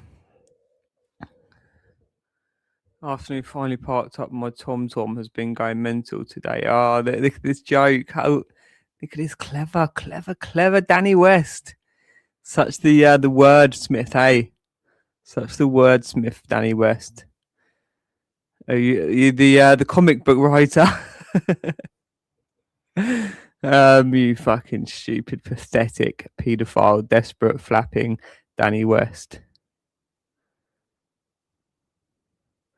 What doesn't look good for me? And blah blah blah blah blah. Goodbye. Stream before police kick his door off and nick him. Blah blah blah. What's Oliver writing? Pointers talking sense to them. People Kaley's had a common sense vaccine. Ha ha ha ha. Oh, they're so funny. They really are. Oh, proper top stuff, old Pip. Hey, old Pip. That's actually a saying in English, Clyde. It's the same for old person in English. Hey, old Pip. Ha ha ha. Oh, good old boy, aren't you? No, you're not. You're bad boys. Bad, deranged, immature, lost, self-absorbed abusers. Bless you. Oh my God. Toms. He remembers them. Danny West. Google what a tom-tom is, you desperate, flapping, fortunate paedophile. Why would I want to Google something that I fully am aware of? What, so I can look at pictures of tom-toms? You're a fucking freak. Absolute freak. Bless your corrupted, possessed soul. So this bit, Kaley, only just came over. I wasn't even reading the chat. I just came over to, thankfully, I fortunately, not being a fortunate paedophile, being a fortunate streamer to come and witness this comment. Where is it? This one. That's where I turned back up. I missed the significance as well. So when she says that she spent over £1,000 on Farmville, the only reason she stopped playing it was because the server went defunct. So she would have spent how much more? Would she still be on it now? Between Assassin's Creed and Lara Croft? Oh my fucking God, this woman is just... We like... The thing is, it will be registered as well. It's not like somebody doing something in their own time where they had an addiction and it wasn't recorded. All of her time spent will actually be able to be documented and presented on actual records. So this would be very fascinating. I think it starts off like a cliffside or something, and it's all very Uncharted like. It's not too meta. It's more there's no chunky graphics, there's no chunky controls, there's all flow. And to be fair, you never play much. A lot of it's like cutscene type where all you have to do is move forward and she's running it down this path that's already set out type thing. Yeah, but what you've got to remember as well, these games came out on the PS3, a lot of them, and the PS3 never had the R or L2 that had the pressure sensitive button, right? So when they remaster a game for like the PS4 or PS5, you would think that they would change the controls to accept the L and R2 buttons that are pressed. Not if the game is reliant on those controls being, because you've got to take certain steps to get up to like cliff edges and stuff. And I know I reckon they'll keep chunkiness of it all because I think that's what made two minutes, wasn't it? But for an example, like a game like GT, it lost its atmosphere San Andreas along the way. It went over to Crystal Dynamics, didn't it? For me, and it's like in Miami, you get like you can unlock staff and bigger petrol stations, more car park, more like space in your car park. Quite a few. So you can basically turn your company. with Farmville. Yeah. I think I played that for about 10 years and I spent an absolute fortune, and I mean over £1,000 on that Fucking game. hell.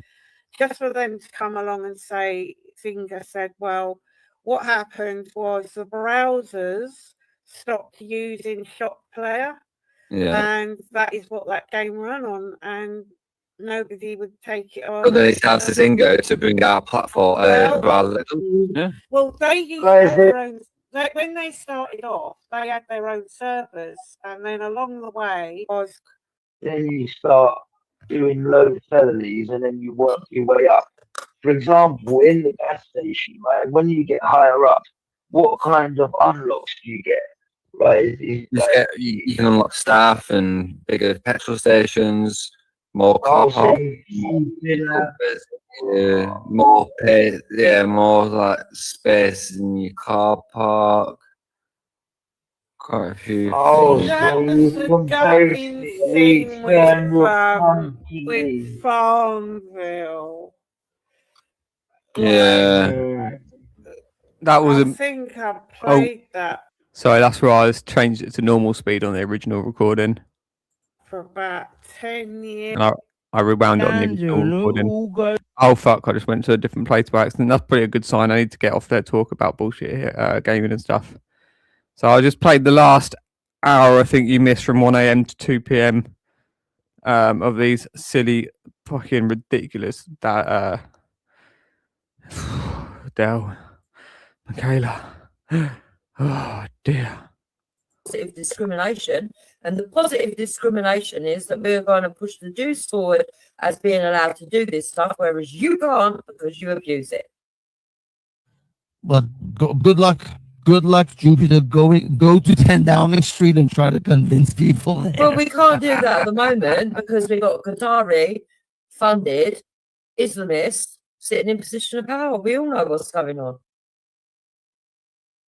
Which is why I say that people need to be realistic and understand the lateral thinking, understand the strategies, and understand stuff, and also understand the hypocrisy of war. Yeah. So, for example, I don't agree that when the Conservatives were in power, they just changed the leaders, and that if you was a Conservative member, you got a vote, whereas the general public didn't. And Conservative members could have been people sitting outside in the Middle East voting for whoever they wanted, right? Because all you had to do was be a member. It didn't matter if you was in this country or not. I don't agree with that. I also don't agree that people should be sitting in Parliament representing one party and then all of a sudden swap to another party. I don't agree with it. But if it's there and the loophole can be used and to the end game and the benefit of using that chess piece, manoeuvring it in a way that I can get to where I want to get to, then do it. I wasn't doing it. You see, once the precedent has been set, because that's what the Muslims are doing. The precedent was set by the Jewish, then using that avenue. Why should we fucking cut our arms off by saying, oh, but we must do fair play, we must do fair play if nobody else is playing fair? You ain't playing fair, then I don't play fair. You want to get dirty, we'll get dirty. Yeah, but Juice, that's the whole issue with Europe. The whole of Europe, not just Britain, but the whole of Europe. They are on a suicidal, empathetic march. They have what nowadays the phrase that's been coined as suicidal empathy, but it's not really suicidal empathy. It's suicidal fair play. It's this sense of everything has to be fair and we should play by the rules and This is why I'm excited about Donald Trump's maneuver with Venezuela, because we're now finally getting back to the way things used to be in the world. That's what I'm things saying. weren't fair around the world. And that's why I'm saying that as far as I'm concerned, it's roll up your sleeves time, dog eat dog. And this is why Danny said, oh, well, it's all right playing dog eat dog. You can't do that while you're a pussycat. And I agree with him. We are a pussycat at the moment. But we need to fucking turn into that fucking lion. Well, absolutely. Absolutely. You have to. But the only sort of good, what do you call it? The silver lining in this particular dark cloud is that we don't have to necessarily be the lion ourselves, as long as we have that pit bull, watching our back. And we do. Exactly. Luckily for now, we still have America as our pit bull, who is watching our back. So we've got some big, strong guy with a big stick that's got our back until we can rebuild, if you like, the strength. Exactly. It's all a game of chess. It's all a game of chess, and that is exactly what you're saying. and it's small steps in the right direction. And if it's to our betterment that Donald Trump goes and takes out that person in Venezuela because it shuts down another bunch of communists and their network with the rest of the communists, they've done us a favour. It might only be a small favour in comparison to what they're gaining. They're gaining oil, they're gaining gold, they're gaining power. But at the end of the day, it still saves us one area that we don't have to worry about. At the end of the day, you've got to start thinking strategically now. And that's why I agree with what Donald Trump's done. Yeah. The only thing I was talking to a couple of American ex-military vet guys last night, and one of the chaps was saying the problem is the way Trump is maneuvering a little bit. It's essentially worrying our longest leaning allies, or America's longest lasting allies, not just Britain but Japan and South Korea, for example.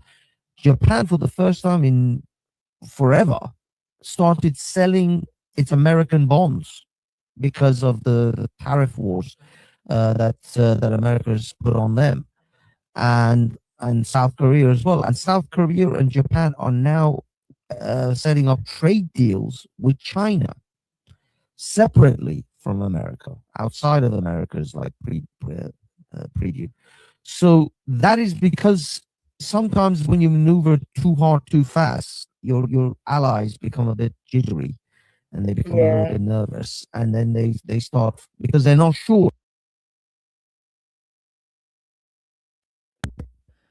But your deranged paedophile self still claims to look 35 at 52. Because why? You're just off your head. Bless you. Love healing. Setting prayers for DJ Dork. Shit stain side jungle.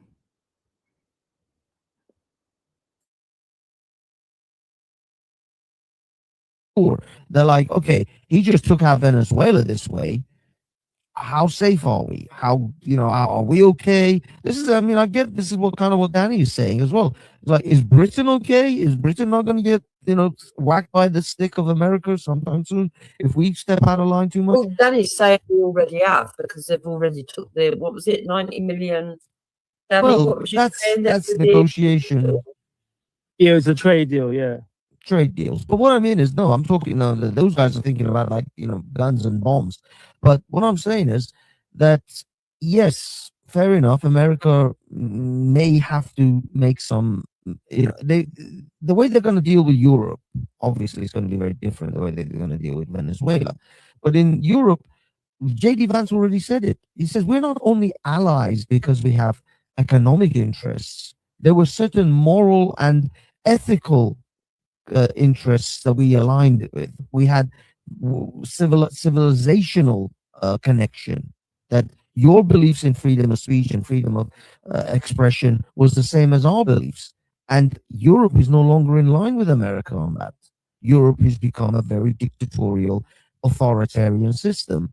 And that is why America started to kick out all these people who were in America, trying to manipulate American society and try to make it, censorious like Europe, and try to, go after X and things like that. The funny thing that I do find funny about that, though, is that the influence that started it all in England came from America. Yeah, ironically, that wokeism actually came from America. Yeah. But the thing is, the Europeans kind of took and ran with it, and somewhat the Australians as well. So yeah, the fact is, America is now saying, look, we're not just allies just because we agreed on NATO and a piece of paper. We were allies because we were fundamentally on the same track when it came to civilization, ideas of civilization, ideas of our citizens and freedom, and those things that we cherish. You guys are no longer on board with us. You have veered off to another direction that isn't on the same path as we are. And our relationship is now going to change because of that. Unless you guys get yourselves back on the same path as we are. I think we will get back on track, because if you remember, before Trump got back in, what Biden was like and the ridiculous stuff that we was hearing that was going on in America. You know, we were looking at them thinking, fucking hell, that's gone a bit mad, isn't it? Yeah, the social media stuff. But that's the thing. That's the leftists. That's the whole leftist, project. Yeah. And if Kamala had won, it would have been 10 times as worse right now. Thank God Trump won. Definitely, yeah. And that's why we need a right-leaning party in. And that's why I do agree that Farage probably won't be enough. But who do we have? I know that Danny thinks that Nick Tenconi is probably the one, but we're going to have to wait and see nearer the time. Look, I'm gonna be brutally honest on this one. This is the path that I see in the next coming election. Either reform and the Conservatives develop a coalition government, which is the best they're gonna get. Otherwise, we're gonna end up with a second Labour government. That is it. There is no advance. There is no UKIP. There is no Rupert Lowell. These are all pipe dreams. The only thing that is even close, because I don't even think Reform is going to be able to win this thing on their own. I tend to agree with you, thanks. Regardless of the polls, it'll be at best a coalition government between the Conservatives and Reform, and that would be the best we can hope for in the next election. Anything short of that is another Labour government. That's it. And another 5 years of this government, we are screwed, dude. I'm talking. I'm starting chopping. I'm going to start chopping trees down and make a raft. Dinghies are going to go the other way. They're going to be going towards Kaley instead of from Kaley. Oh, they will be. Yeah. It's a shit. It's a fan. People will leave. I really do. Yeah. Yeah, there's going to be. I mean, they're already exodus. leaving. You've already got the rich, and people are more comfortable leaving. But I think it's a shit. It's a fan. You probably will have people actually running to other countries saying that they're being persecuted.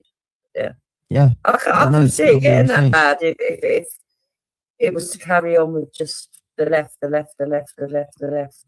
Yeah. No, I mean, if we get another term of Labour, this country is screwed. I mean, we are royally screwed because they're gonna see it as some sort of moronic what do you call it mandate that, oh, you see, we won again. Clearly the country wants us to do whatever the shit is that we're doing to it.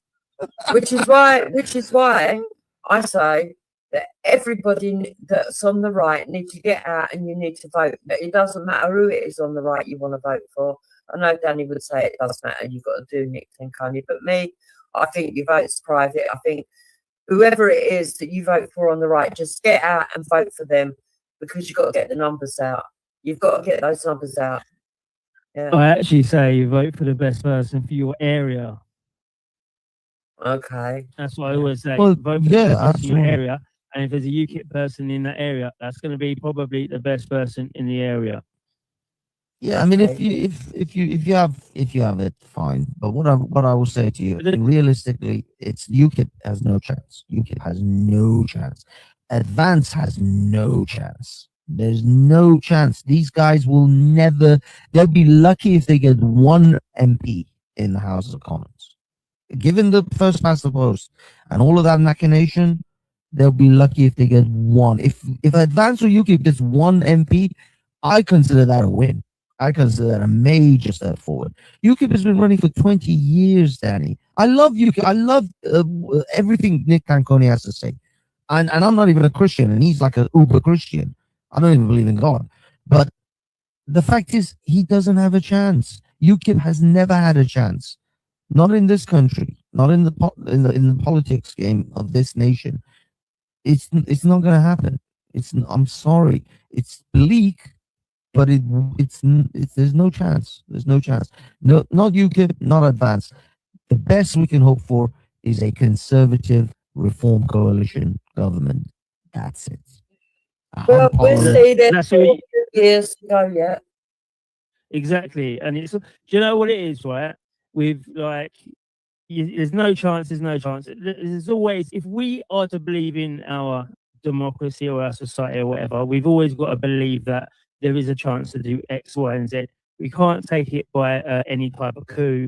We can't do anything like that, right? So I still, as a person, to say, I live here, so I need to be able to try to make a change, or I need to be part of the people making a change, right?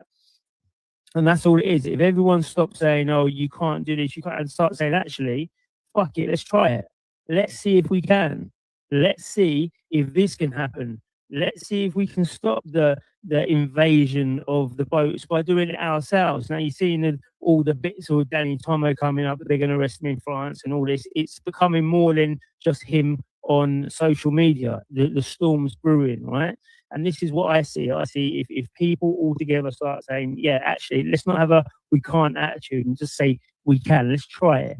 If we fail, then we know that there's no chance to be changing anything in the UK. If everyone decided, you know what, whatever part it is or whatever thing it was they wanted to go and try and do, if they all tried to do it and then it didn't happen, then you can legitimately say, do you know what, at the end of the day, there's no point doing nothing. Let's get out of it. Look, Danny, I will say the second half, the second portion of what you said in regards to forget Westminster. Someone like UKIP, someone like Advance, groups like that should be working on the local level. Start getting councillors, UKIP councillors, Advance councillors into local councils. That is actually where you will probably make the most amount of impact, where you will actually get a foot in, where you'll actually be able to. This is by the way, this is how Liberal Democrats still keep their position. You know how many seats Liberal Democrats won last time around, even though they are despised by most of the country? That's because they play these games. They play the politics game properly. They have councillors in almost every constituency in the country.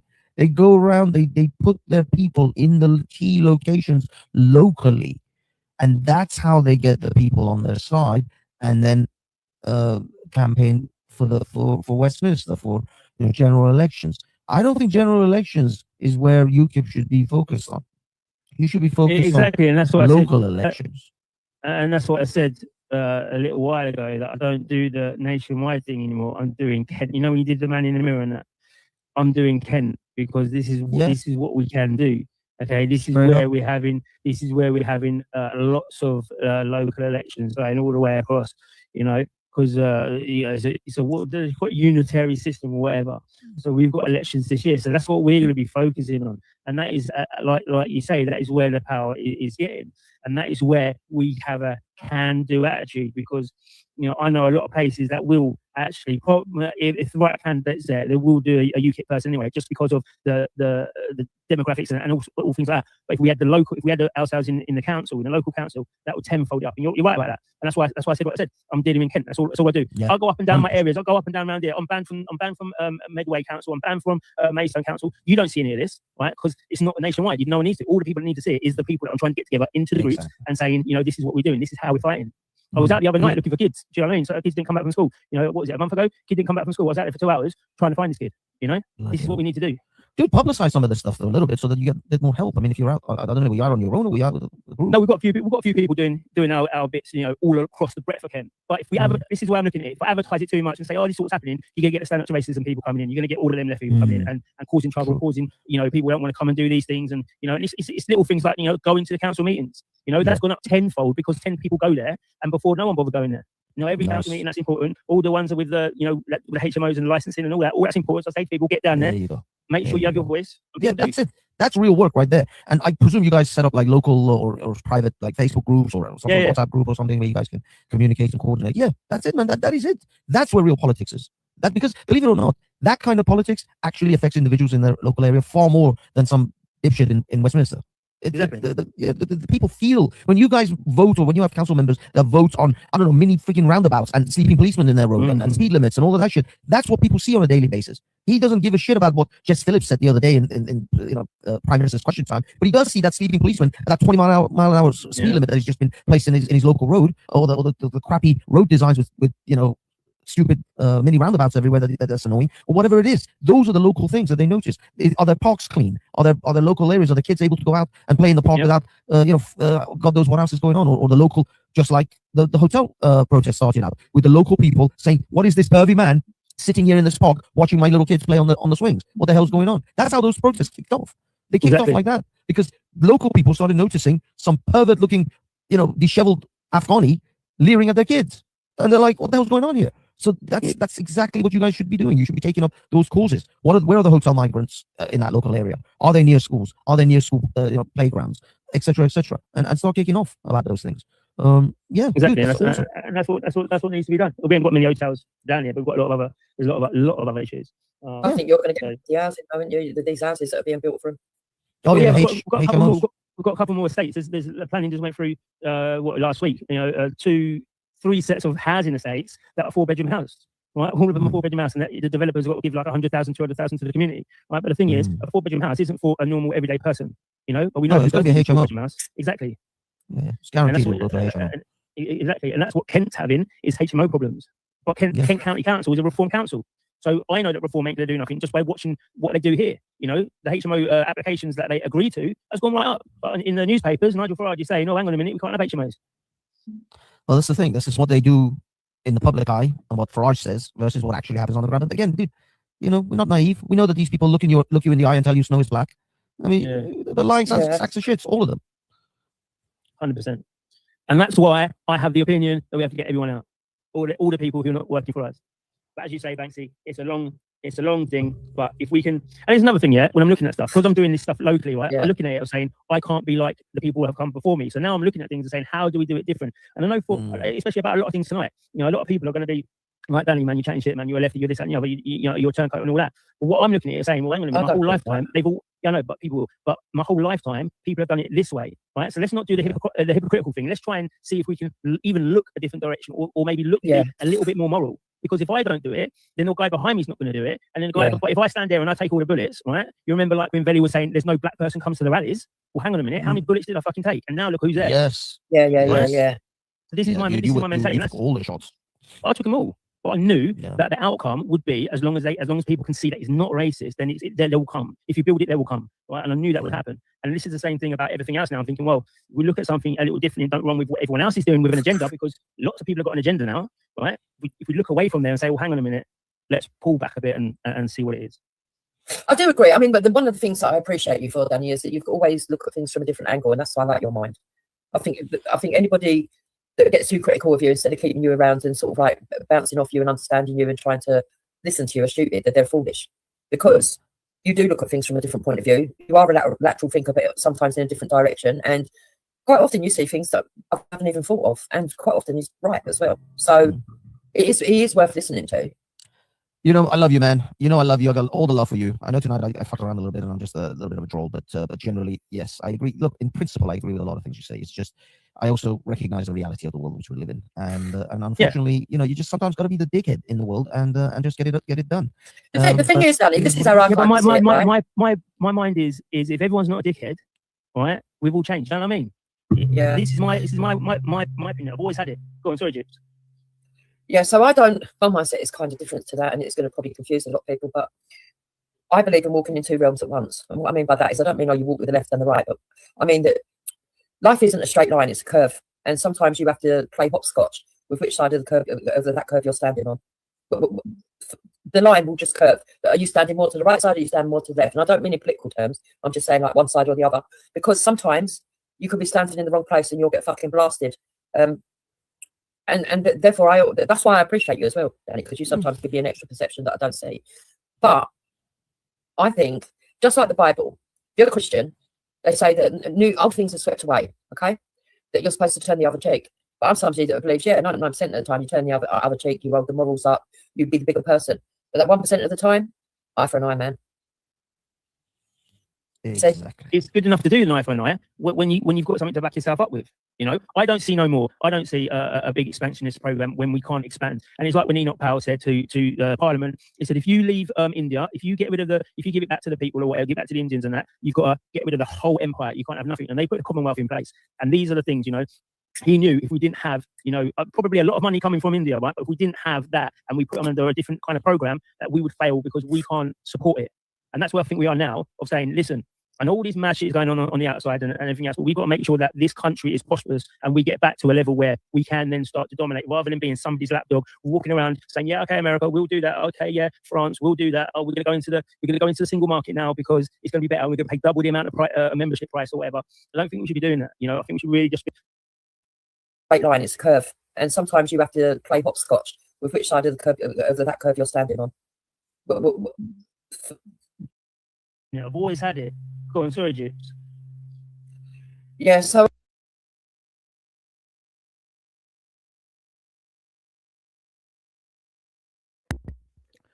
Thought it was worth making a highlight of this point, actually, where she basically is just admitting, without meaning to, that she will stand on a certain side of the line or play hopscotch or swerve listening to the children's interviews because you might get attacked, you might become a target. So the point being here, Michaela Oniravosa, is that you don't take the space when other people are willing to take the attack or the abuse from paedophiles. You don't just go and say, oh, actually, no, we're just going to join the paedophiles. It's what you're describing here. So you don't become the target, or however you worded it. Now, are you trying to swarm my... just by typing, or is this just you flapping in your own deranged, trying to justify your existence? He said he was going, DJ. Haven't they gone bust Pizza Hut? He said see you later, but now you're saying I'm working me, John, Danny West. Got me a legal book printing operation going to, but nearly out of paper. So when you say illegal, is this some sort of actual crime that you could be held accountable? Is it something I should be grassing you up for? Like the snake I am. No, it would be a way to trail you though, wouldn't it? Literally, you might have a paper trail. I'm not going to read out all the bullshit, but well, you know, you probably have got a printer. I don't know, but are you really printing books? What sort of fucking books are you printing? Interesting. Sort of. Sort of not.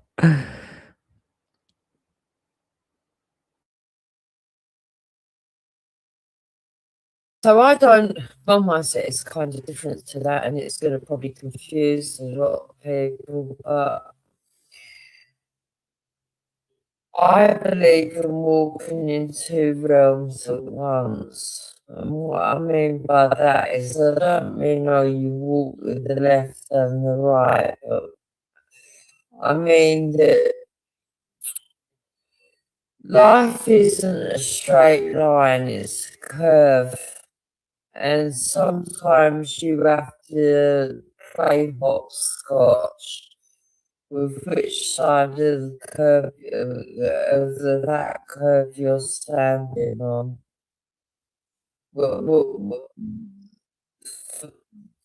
The line will just curve. Are you standing more to the right side, or are you standing more to the left? And I don't mean in political terms. I'm just saying like one side or the other.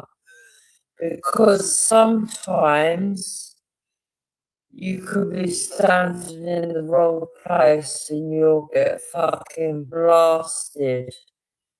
And therefore that's why I appreciate you as well, Danny, because you sometimes give me an extra perception that Clyde, I don't know if you're trying to gaslight me. Nothing has been removed. Do you remember us discussing that we try and comment sometimes and the comment doesn't appear? When you sign out, when you look at it from another view, another window, actually other people can't see it. When you type it, it just doesn't appear, although it appears to have appeared from your own typing version side. So that maybe is what's happened, or there's some sort of YouTube glitch, or maybe YouTube is deciding to start removing you because you're a fucking idiot. And they've actually become round to the good side. Love you, Tube.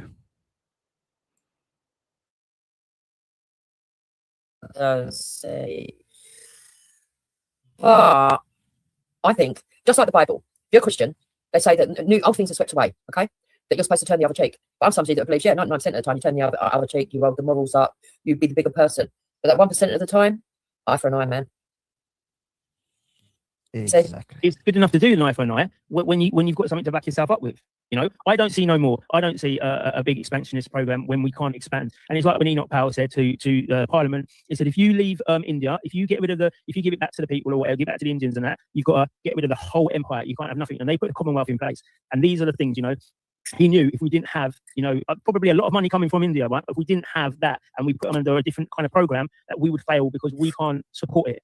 And that's where I think we are now, of saying, listen, and all this mad shit is going on the outside and everything else, but we've got to make sure that this country is prosperous and we get back to a level where we can then start to dominate, rather than being somebody's lapdog walking around saying, yeah, okay, America, we'll do that. Okay, yeah, France, we'll do that. Oh, we're going to go into the single market now because it's going to be better. We're going to pay double the amount of membership price or whatever. I don't think we should be doing that. You know, I think we should really just be sorting ourselves out and doing it. And we, you know, we're going to be dragged into these wars that Trump's going to do, or these incursions or whatever people want to call it. But you know, we're going to be dragged into these things. British people are funny. All four of us that built the nation, first of all, the indigenous British. Adversity is when we find our strength, always. So it's always, I know you're saying we need to get prosperous, we need to do this. Yeah, they're all the things that are going to come after we find our strength. But the fact of the matter is, at the moment, maybe I see things a bit too rose-coloured. Britons are funny. Adversity is where we find our strength. This is a universal principle, Michaela. And for starters, you're already just trying to generalize Britons as a whole type of thing anyway, which is okay, we'll let that one go. But that's just a characteristic of humanity, actually existence, survival, sentience, consciousness. You fucking absolute moron. I don't know, but the way that I'm seeing things at the moment, I kind of see this overarching rightness. Okay. And underneath that overarching rightness, there is different factions and different groups. And in amongst those groups, there's decent people from all those groups, and there's shit cunts from all those groups as well. Well, most of all the groups. I mean, there's some groups that I think that are really good people, more so than they're bad people, but there's other groups more bad people than good. But there are good things going on at the moment. Like, you're talking about what you're doing on the down low. That's good. But I also think the direction that you're taking yourself, where you put your thoughts out there, you do more of a podcast, you don't really have as many open panels. Although I will say to you, you need to do at least one open panel a month, I think, Danny. You need to, regular. But apart from that, I really like the direction you're going. I think that your viewers like it as well, because your subs have gone up and everything else, and you're on a lot of platforms. But you've got that. Then you've got the auditing community. Now, amongst them, we've got some right shit cunts, by the way. Some right shit cunts. They're just in it for the money. But we've got some really good ones. We've got AY, we've got BB, we've got a few others. You know, Mystic Media is good. There is a few of them that are really, really good and really on the ball. But little Reggie is doing excellent. I mean, you know. Yeah. So we have got some good ones. Then we've got Danny Tomo. Now I know Danny Tomo. I've been a bit critical of him in the past, but I kind of like what he's doing at the moment, even though I am sort of still cautiously saying that. I kind of like the fact that he's actually standing up and doing something. It's not just words, it's actions. And as long as he stays within the law and don't get himself in too much trouble, and even Okay, I haven't addressed this point yet. Before I mentioned it, I think, a few times. Right, sorry, let's just see. Wallace, this fella's Mr. Hoogley. You're the moron, Jake. Michaela's not going to listen to anyone like you. A loser, so why address her? Either way, she's going to hear it at some point. in one fashion or the other. I'm doing it for my own catharsis, I suppose, my own healing. Communicating with Kaley and anyone else who's listening. Maybe even some of you will see sense along the way. Michaela maybe even listens to this. Somebody might send her clips. Somebody might send her. She might see it. She came over to Kaley's a few times. I know she mentioned that she witnessed it herself. Kaley obviously tags her and stuff. Actually, yes, given plenty of public notice, warning, etc. Heads up, nod for a bit of a reflection. But yeah, that's a good way to put it, is public notice. But yeah, so she says, what did she say? I've been a bit critical of Danny Tomo in the past.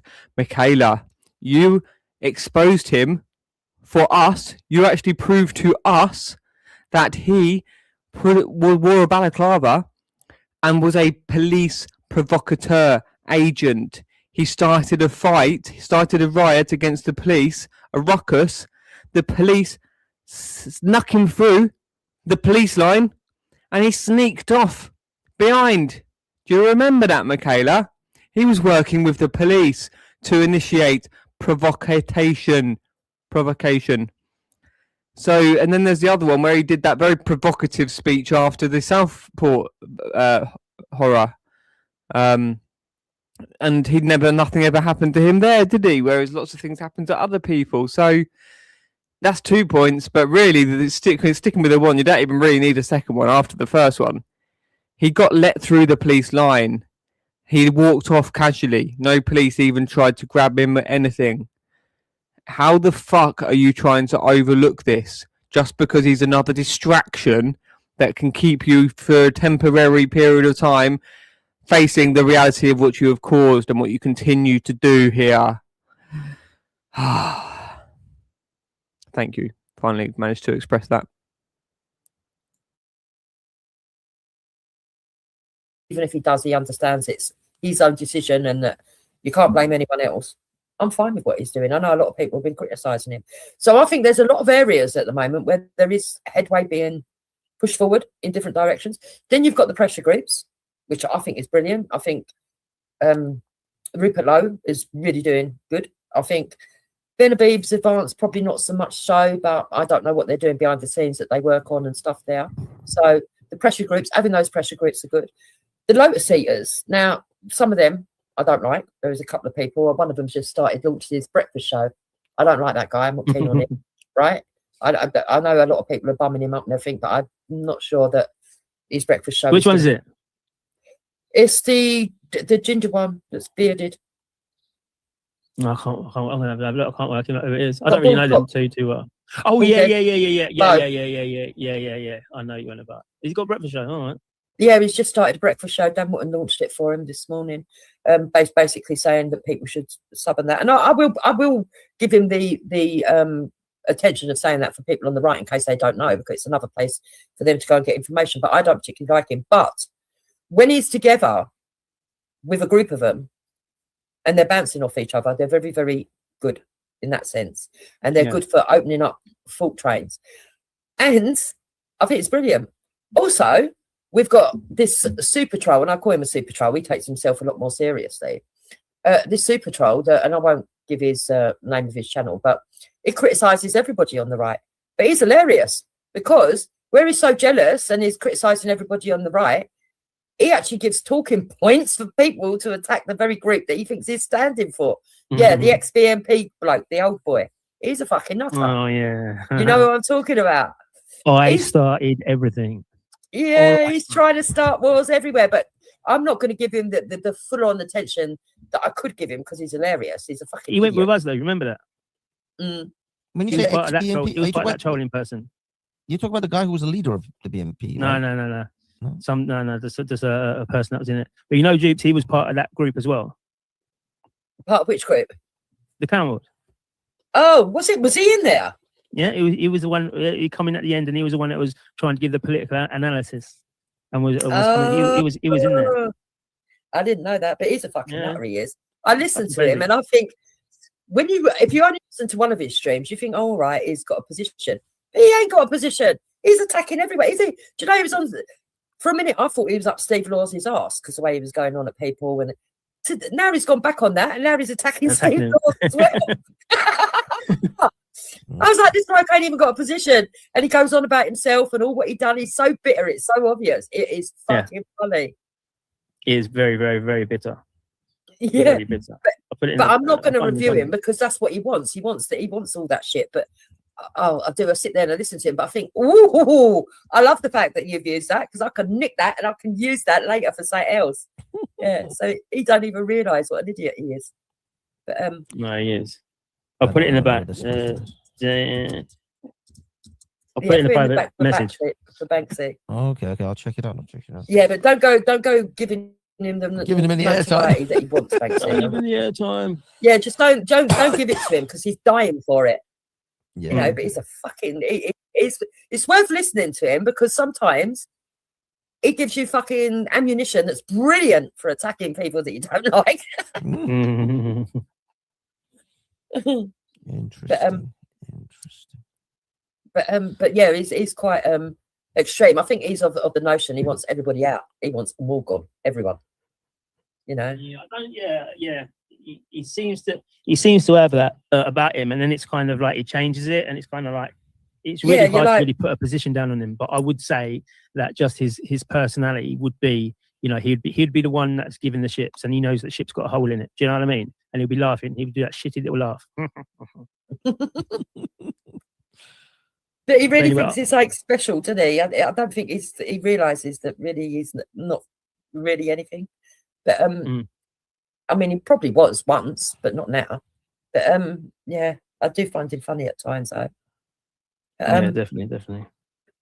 But yeah, no. So all of it, I think, is pushing in the right. I do think that everybody might be pushing in. It might look like a bit chaotic, and everybody's because everyone keeps saying, "Oh, there's factions, everyone's divided."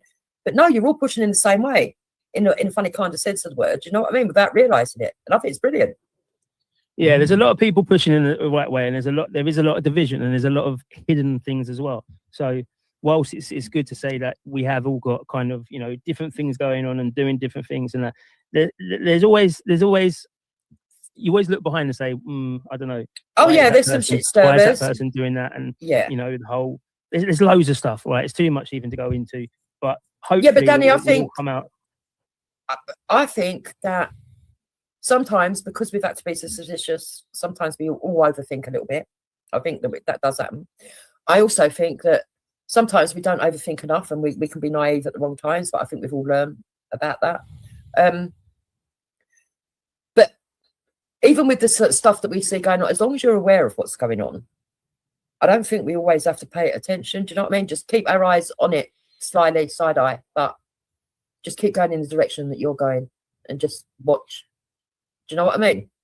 Yeah, I know what you mean. But in the past, when you know that there's a wrong thing going on, if it's big wrong, then it has to be called out. I agree with you. If it's big, yeah. But it's got to start small to go big, doesn't it? That's the problem. Guys, have a great night. I'm out. Peace. And I'm gonna leave in a minute as well. Night, Banksy. I'm gonna go soon as well. It's half one. Yeah. It's half one. Yeah. So yeah, yeah, I know what you're saying, Jibs. I know what you're saying, but now this part of me, I'm glad you come on though, because I've been missing you. I have been missing you, and I've been trying to get your streams, and I've been falling asleep, and I've been like, oh fucking hell, I've missed another one. I've missed another one.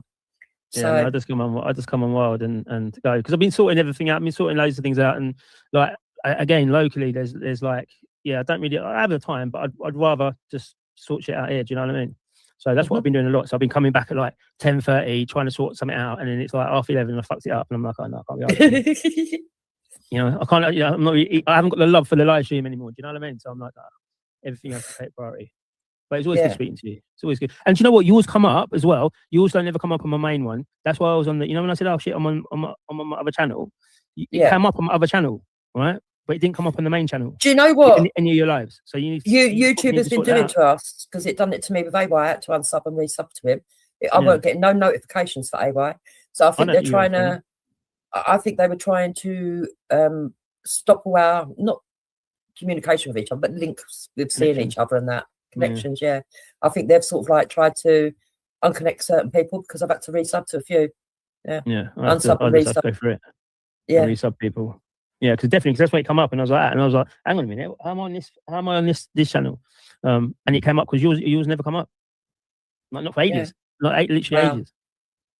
Wow. And yeah, I've been doing them. So there you go. Oh, yeah. Or regular. I didn't do it for about a week when I went away. Yeah. When I went that's away. why I messaged you, because I was like, that's why I messaged you, because I was like, I'm not even seeing you. Do you know what I mean? So I was like, oh. And, that's when I messaged you back. Come away. Yeah, I'm in Portugal. Yeah. And I was like, all right, cool. But I hadn't had any, not even before that. So I thought, oh, shit.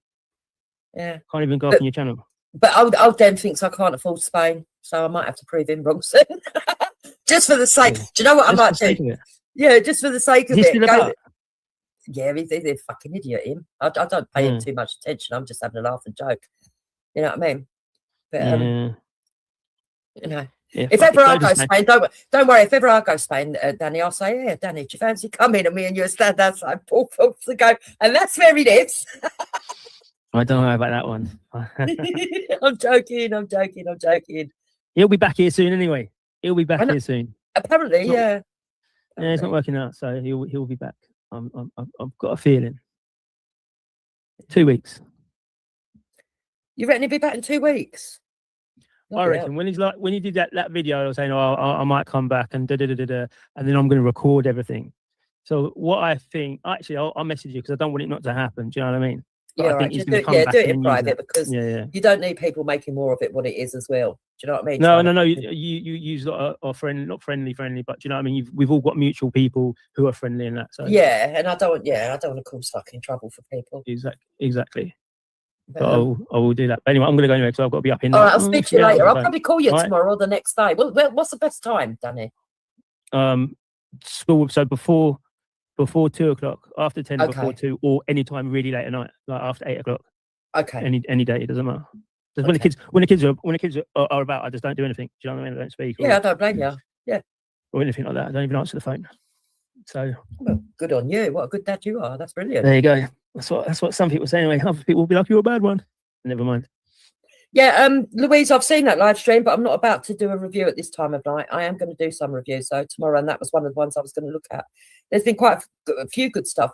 You seen that before you go? You seen that Saviour? The Saviour? No. Well, right, he's a bloke that seems to be. I've seen his face a couple of times at protests, and he seems to try and take the piss out of the right. And so I thought, let me go and have a look at this bloke's fucking channel. And yeah, he's sticking out. He's basically taking the piss out of the right quite a bit. So I'm keeping my eye on him. Yeah. Yeah. That guy's got. Who's this guy? A lefty, is he? This one, the link that got sent. Is he a lefty? This guy's got followers, man. I've never heard of him at all, and he's got followers. Who's that? What Louise's dropped? That Louise link there. This guy has got 339,000 subscribers, and his last video has got 293,000. And I've never seen him in my life. I've never even heard of him. And that's what I'm saying. That's how mad it is. You know, when it's a big place out there. Yeah. See, look, Saviour is funny. He gets destroyed in the comment section. Yeah, he does, but he thinks he's psych. So what's the name of the Saviour? Yeah, the Saviour. He's only young as well. But you know, when you get silly lefties and then you get the ones that are quite serious and they're clever with what they're doing, he's one of them, the latter. Yeah. And that's why. And you know what you got to look at as well? And this one's one of them, right? And I'm not, you know, with the Christianity thing that's coming across and all of that, right? All these evangelicals who they're creating a big space. And a lot of these, or some of these, or a percentage of them, they don't do God's work, you know, but they're doing it under that banner. Do you know what I mean? Which I don't like to see. Exactly. So you have to watch that as well. Exactly. Yeah. Danny. They claim that they're this, and then it's like you look at it and you're like, there's nothing Christian about what you've just said, like at all. What are you doing? Yeah. Yeah. But there's been a lot of good stuff coming out of America as well to do with pushing back on the anti-white stuff as well. Yeah, I'm finishing now anyway, Zara. So don't worry about it. Yeah, cool. I'll let you go. I'm gonna go anyway. I'm gonna go. Anyway, yeah, I'll speak to you tomorrow anyway. I'll phone you. Yeah, give me a call. Yeah, give me a call tomorrow. I will. All right. Take care. Cool. All right, have a good one. Thanks for having me. See you later, chat. See you later. Thanks for coming. God bless, Danny. I'm going as well. God bless everybody. Oh, Roy's leaving. Oi, Roy. Go on. Sorry for being on your case a bit tonight, but I wanted to really talk about Venezuela because it's important for me. That's cool. That's cool. We'll talk about it tomorrow. Yeah, come on tomorrow, and you can then you can tell me all about this Iranian prince. Yeah. I'll be more interested. Well, actually, if you want to quickly tell us now, you can. Go on. Well, I mean, basically what happened was last year, Nihat Ghamani got invited over to Iran by the prince, right?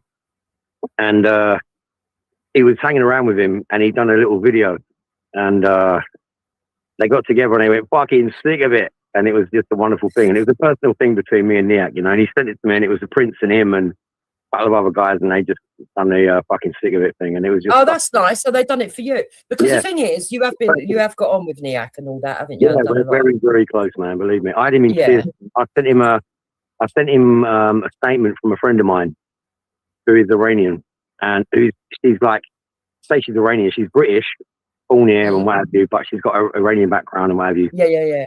And she just wrote this little statement, like, we might not be Iranian, but we feel for you and we love you and we care about you. It was a very long one, and it was everything that I see Nihat Ghamani as, you know, that human being. And I sent it to him, and I said, this is how we all feel. And he sent me a video back of him literally in tears, crying, saying, wow. Oh. It was so beautiful, you know. I mean, you know, I'm not gay, all right? I'm definitely not gay, but, you know, I love this man. And we've got this affiliation, you know, that is beyond anything, you know. And it's a wonderful. You know what, Roy? One of the things that I will say about your personality, and I mean this with all genuineness, is that you are somebody that's tapped into your positive emotions. You are. And when Roy likes something or loves something, he really likes it and loves it, and he's very loyal and he's a decent person, and I do appreciate you for that, Roy. And I know that sometimes I come across a bit harsh on you, but sometimes I have to quieten you down because you like to fucking laugh too much. Rowdy, don't know. I get a little bit Millwall, don't I? Giving it Jack the Biscuit, but I appreciate you. Listen, Jeeps, I appreciate you. We all do, you know, and God bless you for what you do. You give us voice, and we can share our opinions. It's just a wonderful place to be, you know, and God bless you for that. And we're an appreciation society over here. If you don't like it in the side chat, fuck you. We're in the mood to appreciate each other. Right, God bless everyone. I gotta go, man. No. All right, Roy. Good night. God bless everyone. Del, long time. Too long. I love Where you been? I've been all right, you know me. I just do my own thing. I like to do my own thing. I'll come on, do my own thing, and I stop. I don't get involved with all the nonsense. I'm too busy like looking into stuff, as I said earlier. None of this surprised me. I already saw this coming. I sent Danny some information about it pre-hand because he was on about it the other day. This has all been, unfortunately, it's all been planned. So it's all theatrics in front of us. It's what's going on behind the scenes is what's more intriguing. So it's that side of it I've been kind of looking at. So that's why sometimes I can be aware. But there's been multiple moves going on. But I always say this with this thing. Everyone's arguing about communist and this and that. I'm labels, I'm done past all of it. I always look for my thread, and somebody mentioned it in the chat, and I agree with them. I know, like somebody in the chat was like, "Oh, follow the money." And my hint was, regardless of communist, racist, idealist, whatever kind of ism or whatever it is, it's all they're in the same club, and that's why I was kind of hinting when me and Danny was speaking earlier on. That's why I mentioned the SDRs. Special drawing rights. I keep talking about the same things. I'm going to keep mentioning them on purpose. Special drawing rights, the CBDCs, and obviously when it's all said and done, it's all about divide and rule, and it's all about control. And those at the top have always done the same thing. So when I was talking about the US before and regime change, it's not the US, it's those behind Trump. I'm watching from the top down, and therefore this is easy. So Bank for International Settlements, IMF. The institutions that are behind and sat there in the background, they're still running. So regardless of who's doing gold, silver, the currency's going up, down, the tools in the background are still controlling the fundamentals. And that's what's not shifted. And I knew this when the SDRs came out, and I watched it in the UPU codes. And this was yonks ago when it came out. And I'm like, oh. What do you think? Let's go a bit more planetary and all that stuff. Cut your brains for that. What do you think about this 3i Atlas? Do you think it's going to spin around Jupiter and come back slowly next year? My take always has been like this. That scenario of space, what people say is space, is not what they think it is. And that the realm, I think I mentioned this last time, the realm is not what we've been told. And we're connected to all those so-called spaces, and we're all close together, just like it is in the world when you see Africa and all the continents, and you've got war and land. And then, yeah, I keep mentioning that. I can keep saying because it's where it's going on beyond the ice walls, and that we're all connected. And it's not the way we've been shown. I think I said stuff last time. None of that's changed. So that projection of stuff is not real in that sense, because we've been, what you see in the sky is a projection. It's not some far place that's far away from us. That's been part of the illusion that's been put on us. So when that's look at it like that, I can't look at Free Atlas in the same way with people, because I know that that's a projection. It's not real. So it's everything is then, what they're trying to tell you is it's something symbolic rather than it being something that's going to come and smash everything up. I mentioned it last time. We're looking for something from symbolic from the earth. So it's representative of a change from a fundamental perspective, not from a physical thing that's going to come and smash everything up. You have to look at everything symbolic.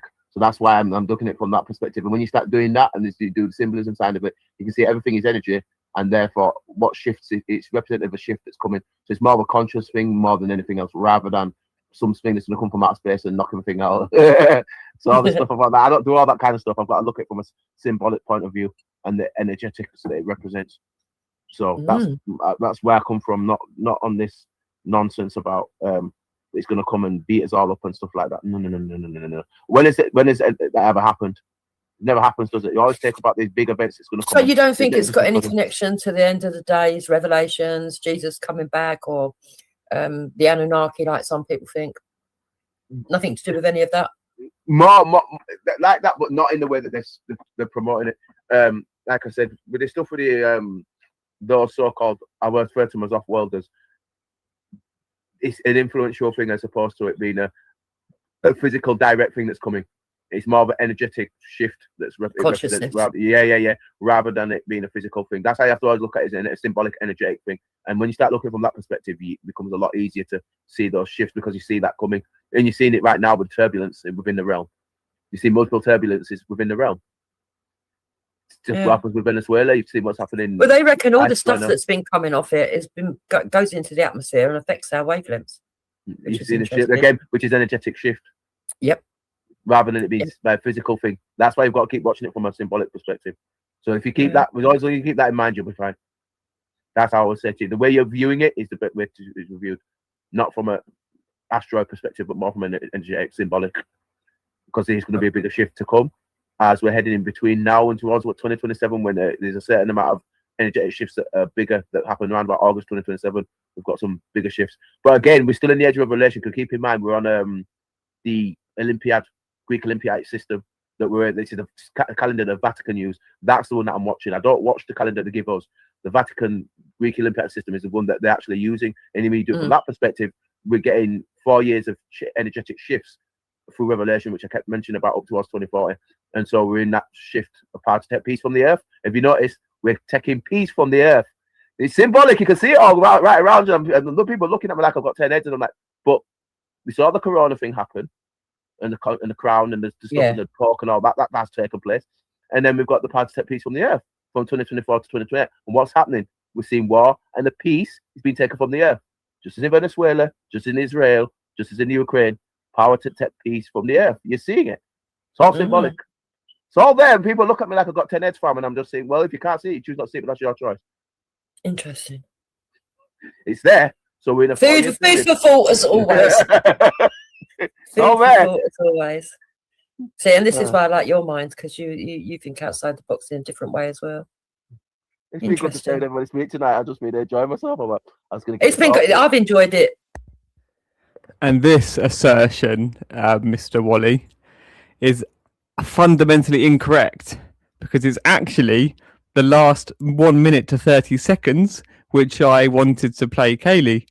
More so, it was only that actual section with Daz showing his community post on the Mug Hut, Ricky Freeman, easy. And then the last 1 minute to 30 seconds of here. So I could skip through it, but it would take away the whole context, and we'd be missing out, wouldn't we, on the whole build up. So no, let's just play it through.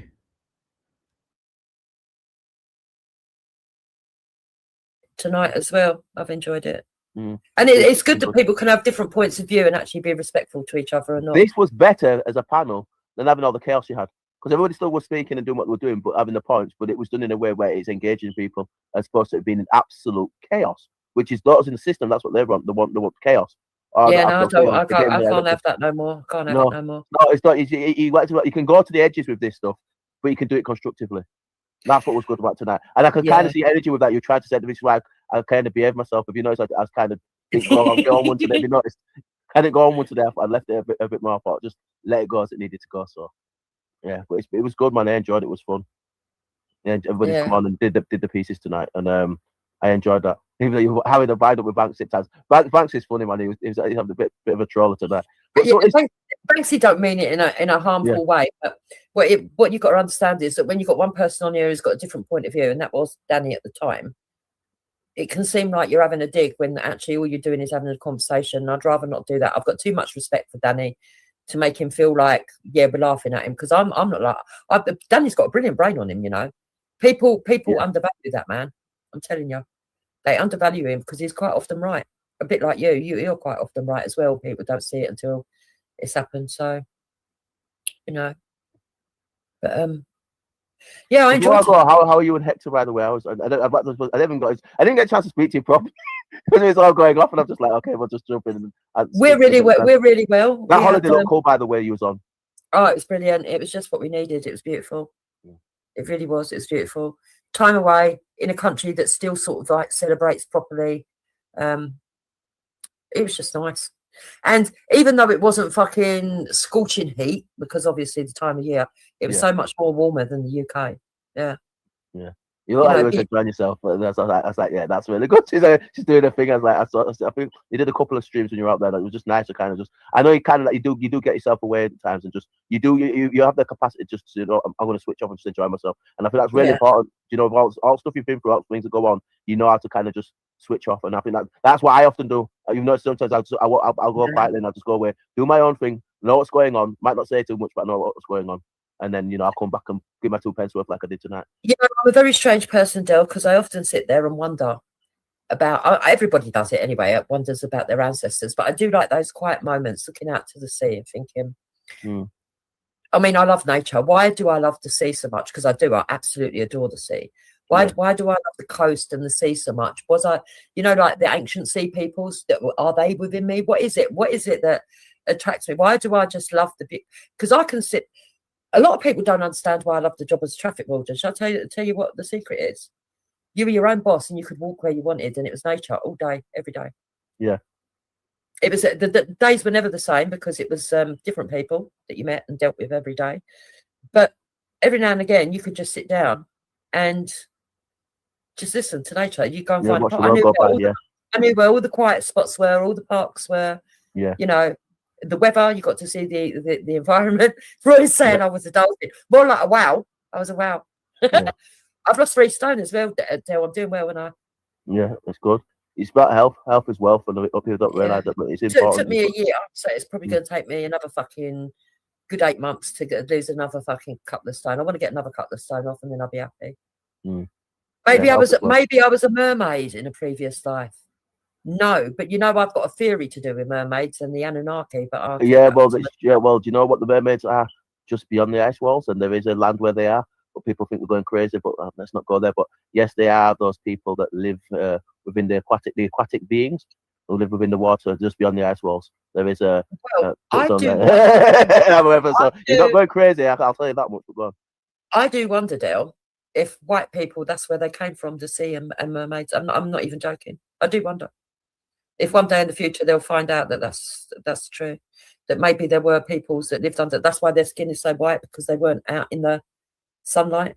Yeah, and that the peoples that eventually learned to walk upright on the shores. That's what I think. People, listen. I'm of the figure that you'll have. I mean, there's no guarantees, but for me, there are. I mean, I think we on this channel we've gone everywhere. But I think I covered some of the ancient stuff with I talked about some of the Shiny Dean stuff, and in those lines, in the ancient bloodlines, they are links to the aquatic beings. So you may have ancestry genetically from the That's why I don't rule it out, because I know that some people will have that, because there is the links back there, and that's why I'm one of the few that you can speak to that knows about that, and I can say yes, I'm very familiar with that. That's, as I just hinted, quite being beyond the ice walls. So yeah, you could have, that because I'm laughing because Louise said I think we were green. That's because you've been watching the fucking avatars, isn't it? Where they had blue people. Well, so depends on where you were. On Tyron 5D, you depend on what you. I think again we did cover it on here a few ages ago. Depending on, obviously, Gaia on 7D and Tyron 5D, that's representing fifth dimensional consciousness. This is why the being's avatar were blue, because it was functioning at a higher level. So the skins were blue because they were on fifth dimensional consciousness, which is Tyron 5D. Before we had the flood, we were on 5D before we fell down to 3D Earth. I've covered that, you know. So again, our bodies adapt to the environment that we're in. So what I think is amazing, though, is that when you jump to, well, not jump, if you could ever ascend to the fifth dimension, when you learn about dimensions, basically there's not much of a big difference between the fifth dimension and the 10th dimension, because it doubles up and it goes faster, doesn't it? And then before you know it, you're in the 12th dimension. It's amazing. Yeah, it's energy shifts. Somebody's like copper. Whoever said like copper in the chat is absolutely correct. And it is, we adapt to the realm that we're in. So we used to be on Gaia 7D, then we fell to 5D, and now we're in 3D. Although that's changing again, and we're going, we're flipping back up through the exchanges. Oh, that ascension cycle we're in. Hence why I talk about the Vatican and the Greek Olympic calendar, because we're in a natural ascension cycle, and the seals of revelation are being opened up. Having slept on it since yesterday, and now rereading it again now, and this nasty, horrible gaslighting attempt, I've realised how profoundly in our face it is, because her helping other women, her sustaining herself with that money or doing whatever she did, obviously the laptop was a huge bit that you keep missing out, which is, and other tech and other what do you call them, subscriptions for storing the data of your crimes, etc., and all various, just whatever, everything, every penny has been to forward her work, and you are the woman abuser, Clyde. So this is just absolute disingenuous, diverting abuse, basically psychological manipulation, gaslighting attempt. Is that her helping other women is stopping you? So just see what I'm saying?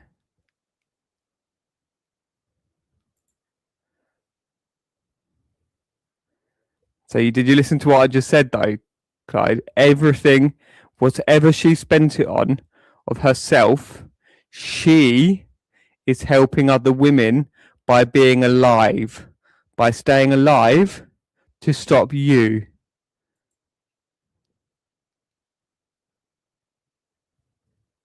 We weren't talking about me, were we? We're talking about Kaley.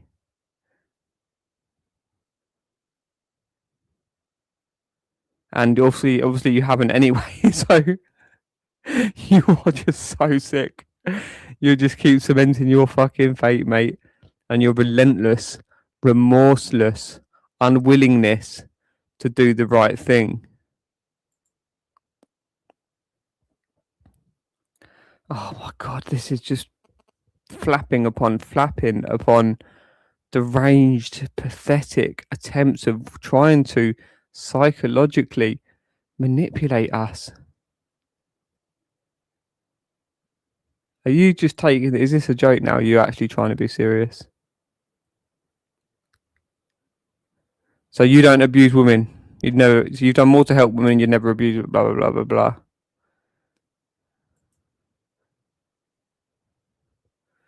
I've got half an hour till I need to wrap up. Would you like to come on panel, DJ? You haven't been on a panel for a long time. Clyde, would you like to come on panel? Might be easier to conversate rather than it just being this one-way kind of monologue from me with comments.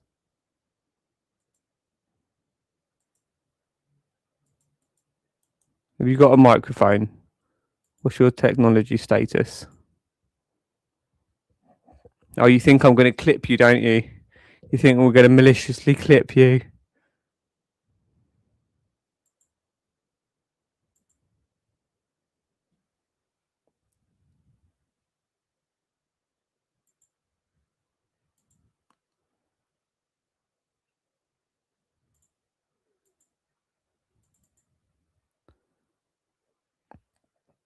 think we're going to clip you like this?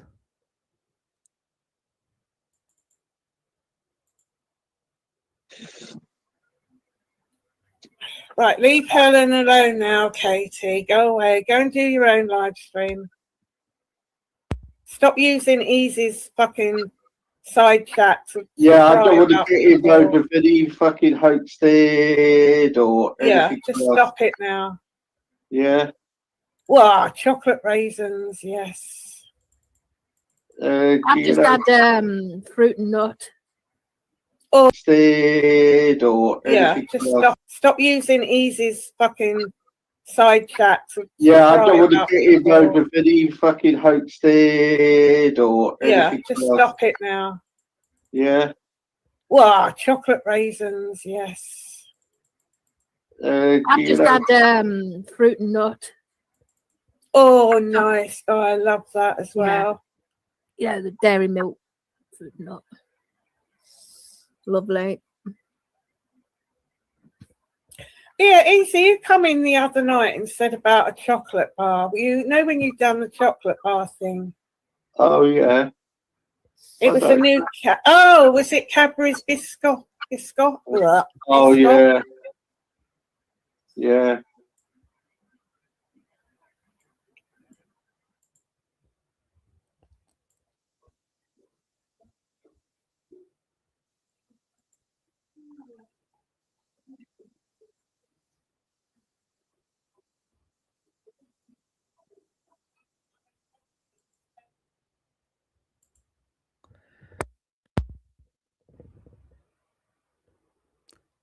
If I make you sick, stop chasing me. Start fixing your own life.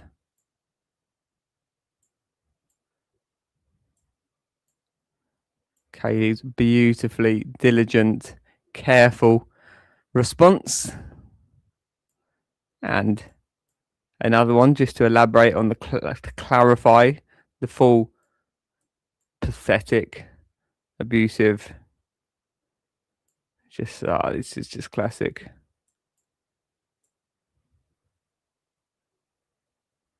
I'll make everyone gag just being around, do I? I can only imagine what actual health state you are in, Pip. What you actually. Oh, it's really actually scary. It really does actually send shivers through me to think what you are like around children and vulnerable people.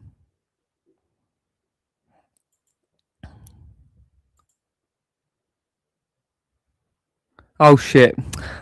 I just remembered I wasn't sharing the comment, the screen, was I? So let's do that again.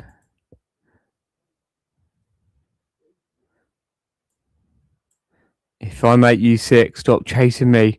Start fixing your own life. Look at me. Look how clever I am at writing. I've got a picture of a cat with a bit of shaved head because it makes people unsettled. And we call myself Pip Fed Smoker. Hey, old Pip. What does it mean? Oh, it's elusive.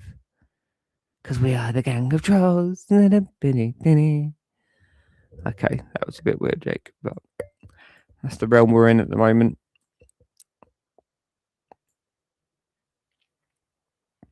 Zzz, zzz, zzz, zzz, zzz.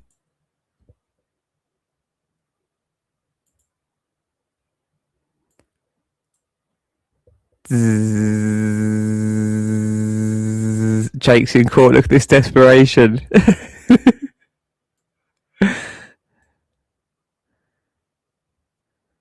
You've trolled on here for years, Kaley. Of course. Pip Smoker tells you it. Oh, he wants a sorry as well, of course.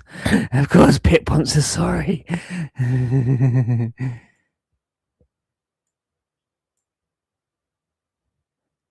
Your sanity. Oh, what date was this out of interest? 15th of the 8th, 25. Just for context, 15th of the 8th, 25. Oh, I forgot to add one. I forgot to press the button for one reply. Silly me. think we might have had enough though of that. Anyway, you know, I think we might have covered it.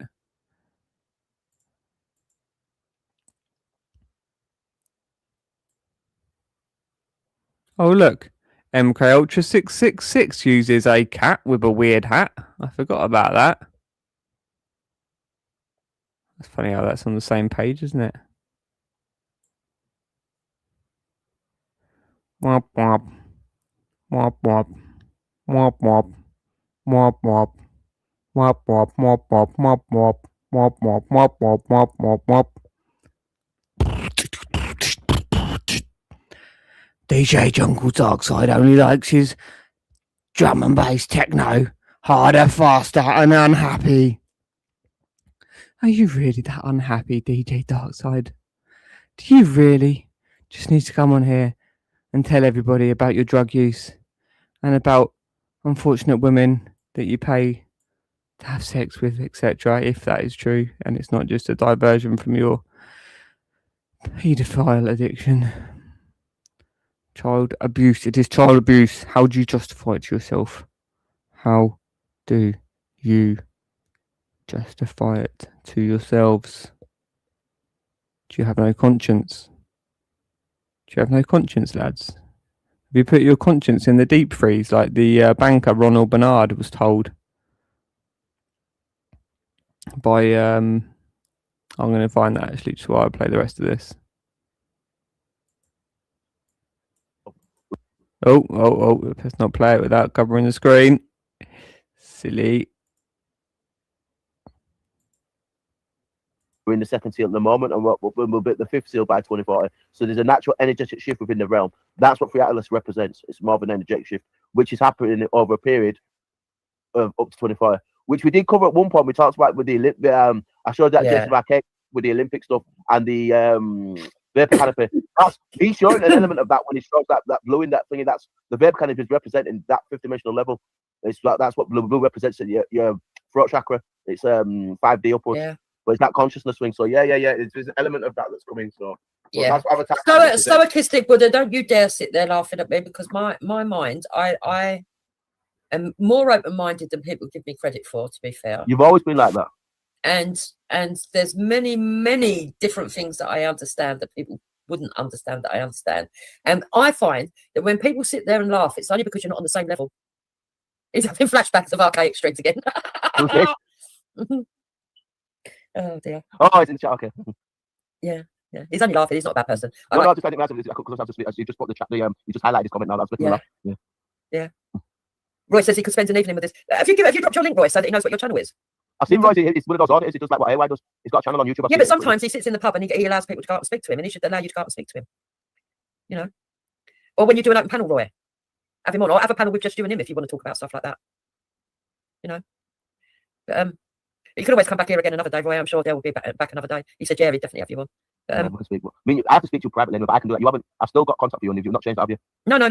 Yeah, call me. Call me tomorrow. Yeah. We'll speak. That's one thing about you. I can speak to you. If I'm not here, I've got West. We keep in touch. But yeah, you know, it's we're having really interesting times, and we've just got to keep us together. That's one thing where you're pretty good. You're level-headed in that respect. Is where you are really good. You open the mind enough to see things and at least interpret things and figure things out for yourself. And I think that's really important. You've got your own discernment. That's one thing I will give you. You're open to a lot more things that a lot of people are just closed off to, and that will allow you to have that discernment to be able to shift through the BS and what is real. And you've got when you have an advantage like that, you've got the ability to see through a lot of things. So that's why for me, I've never been worried about you, because you'll always be able to figure, just by using your own instinct, you can figure things out for yourself. You're pretty good at that. So that's why this stuff with what's going on, I always just hint at the energetic side of it, and I can do that with you because you're prepared to go to areas that some people probably won't feel as comfortable, but you'll look into stuff and you'll figure it out yourself. Yeah. Curiosity killed the cat, though. Sometimes they're in it 100. Sometimes I look into too much stuff. But yeah, you know, I find it's like a clash of egos, like desperately trying to relate to each other, but they still he keeps coming back because she's got the platform and he loves to be heard. But I find people interesting, but when they're actually got something to say, not just for the sake of just talking because they're lonely. You know what I mean? That's why I like you. Are you ready for the build up? This is like the last 7 minutes. This is the build up. Actually, you actually do look into subjects, and Danny looks into subject, and people have really got to have their heart. They've got to have their heart into stuff. That's when I listen to him. But yeah, that's why I like. Oh, that was I it. like you because you've. That was the poignant moment. I even rewound it on the recording here. People have got to have their heart and stuff. You actually do look into subjects, and Danny looks into subject, and people have really got to have their heart. They've got to have their heart into stuff. That's when I listen to him. But yeah, that's why I like Danny, because he does. He's a thinker. That's why I can send him something like, Danny, look, you are onto something. This is what I've known for ages, and I sent him some good stuff. I've sent them links. I'll put them across to. It's about the geometry and the numerology and stuff like that. He'll look all into that. It's brilliant. He is. He'll go right into it, and probably even put a stream out at some point to do with it. But he might not. He might just use it to talk about on air or when he's doing a live stream, rather than because the political stuff he does want to keep. He does sort of like, yeah. It's good though. Where he's going at the moment, I like the way he's going at the moment. It's good that we've got I say it's good. If you can have panels like this where it's constructive, people have a laugh. This do it, try and go, no, it's fine. But it was constructive because you were able, even like we were and you're going, people are all over the place from different areas. But it was good because having Roy as well, it was back and forth, up and down, back and forth, up and down. But it was done in a good way where you engage in the chat as well as engaging everybody, and everyone's engaging everybody else. We've been able to speak your own mind, so I just think that's better than having a chaos and be panel that you see in other respectful places. and not fall out and not get personal and I don't want it no more. I just want decent people. I've had enough of shitbags. And drama. You did. I say you can have constructive like conversation. Deal with controversial stuff, because we tapped into the controversial side of stuff tonight, but we didn't have to do it. We're taking everybody's head off of being controversial for views. You didn't have to do it. You could actually have a panel that was open and talk about some serious stuff, but doing it in a constructive way. And I think that's what was good tonight, having everybody on and doing it in the way you was able to do it and keep everything kind of all together. Yeah, it's been good. Anyway, guys, I'm going to go. It is nearly 2 o'clock. We've done 5.5 hours, so well done. That's come on your long streams, man. I was considering to get your long ones when you do your long ones. People moan about, but I get people who say to me, "Oh, the streams are too long. It's boring. That's why you can't hold an audience. This, that, and the other." But actually, they like the long streams, so I don't know, because when I do the long streams, people love it, and within days it'll double. The viewing count will double. So I think there is quite a few people that do like the long streams. Maybe they listen to them in part. I don't know. Maybe they put it on at night just so they got something to go to sleep to. I don't know. I don't know what's going on. You still got 72 people watching. That's like, you know what I mean. You've still got a lot of people. That shows me people still engaged because you've got people still watching what's going on. You might have 100 or 200 and whatever you got halfway through, and it probably down for a little bit. But you still got people watching now. They've kept with you for 5 hours, pretty much. Yeah. and to all of them, I'm grateful. Thank you for staying and listening and being part of it and everything else. Okay, I'm going to go off anyway. Night to everybody. Thank you to everybody that came onto the panel, everybody in the side chat. And Zara's on one. I don't care. I think she wanted to come on here and disrupt. And as much as I don't mind Zara when she's sensible, I've seen the other side of Zara. So, she's welcome to type in my chat, but that doesn't give her privilege to come on my panel and disrupt. And she can say what she likes, basically. I don't hate on Zara. Zara's all right when she's being controlled. But when she's had a drink or when she's in her mood, she's not. And I don't have to be a mum to people if I don't want to be. You did it. I thought you did well with keeping everybody in check tonight. I did quite well with it. It was done very, very, very well. It was, in that way you needed to do. Just kept it going in the direction you wanted to go without, we just giving it a nice guiding hand. I just thought you did really well with it hosting tonight. You're quite good at that in general anyway, but I think if you're going to have that, especially when both Banksy and Danny are very passionate about what was on about, obviously, me, I can come in bits and pieces here and there, but especially touching the areas. I could just see that there was room for offence to be taken. I didn't want offence to be taken because I knew that one side was deliberately provoking, and I thought, no, let's just stop it here. So, and I did, and that only happens when people actually respect you, and that's the difference. Dale, everybody I had on the panel has got mutual respect for each other, and that's why it worked. Wendy, we all did it, but you still that's why it worked. And it was good to see Wendy. She hasn't been on the panel for such a long time. It's good to see Wendy come up. So, all right, guys, I'm going to go. Next week, you do some reviews, by the way. You're going to do some reviews tomorrow. Well, I've got quite a bit to review, but what happens is I have a backlog of ones to review, and then somebody else even reviews it, and I think, oh, I won't bother now, or something else will come along, and that backlog catalogue will just go out the window. But yeah, I've got a few things that I can do, but I'll go with the flow. It works. Okay. It works. Well, I'll keep an eye out for you then. So, all right then. So, speak to you later. Thank you for coming on, Dale. I've enjoyed seeing you. Happy New Year, by the way. Yeah, same to you. And say hi to me as well. And we'll do. He's sleeping. He's up early again tomorrow. So. All right. Bye, everybody. Night. Side chat. Night, everybody. I'm out. Take care.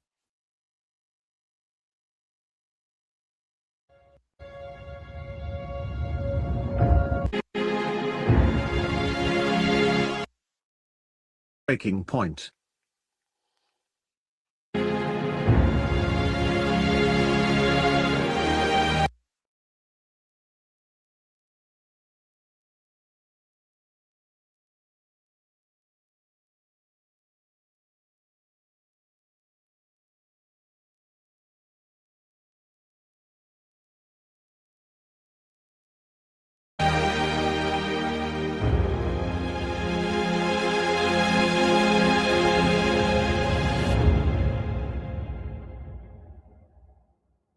But then at some point, I was invited, which is why I'm telling you all this, to participate in sacrifices abroad.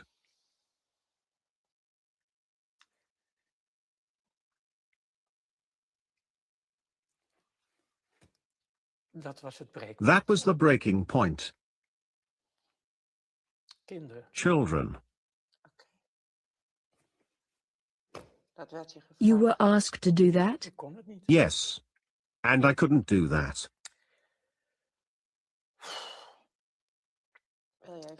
Would you like to stop for a moment, by the way? No. And then I started to slowly break down. I lived through quite a lot as a child myself, and this really touched me deeply. Everything changed. But that is the world I found myself in.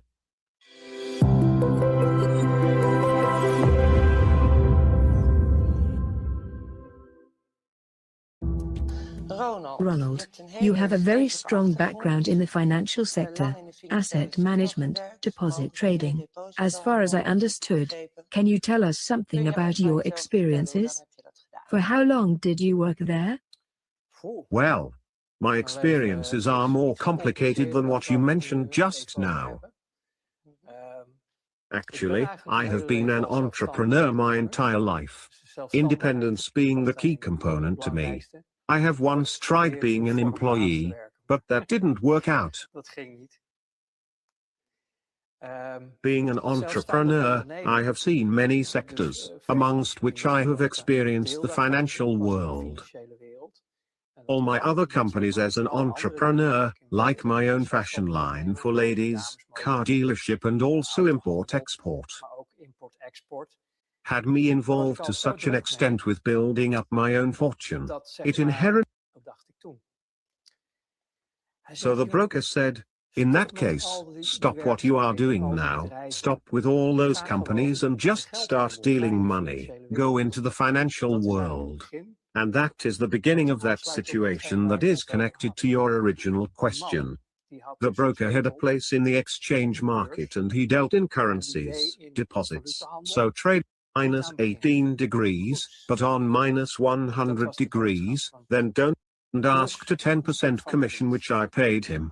I said, yes, fine with me. Then he replied, there is one thing you need to know. If you can't put your conscience in the proverbial freezer, and I don't mean on minus 18 degrees, but on minus 100 degrees, then don't get involved in this. Minus 18 degrees, but on minus, and asked a 10% commission which I paid him. I said, yes, fine with me. Then he replied, there is one thing you need to know. If you can't put your conscience in the proverbial freezer, and I don't mean on minus 18 degrees, but on minus 100 degrees, then don't get involved in this. That was the message. You want a lot of money. You can obtain that. I can help you. But it comes at a great cost. Because you cannot do this with a clear conscience.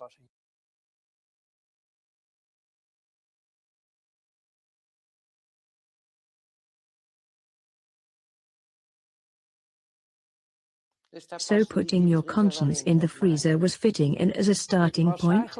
I was partially already used to doing that out of self-preservation. So to put my conscience in the freezer was not an impossible task to me. Which meant that slowly I built up a customer base. And as I improved my skills within the network, I got deeper into the financial world.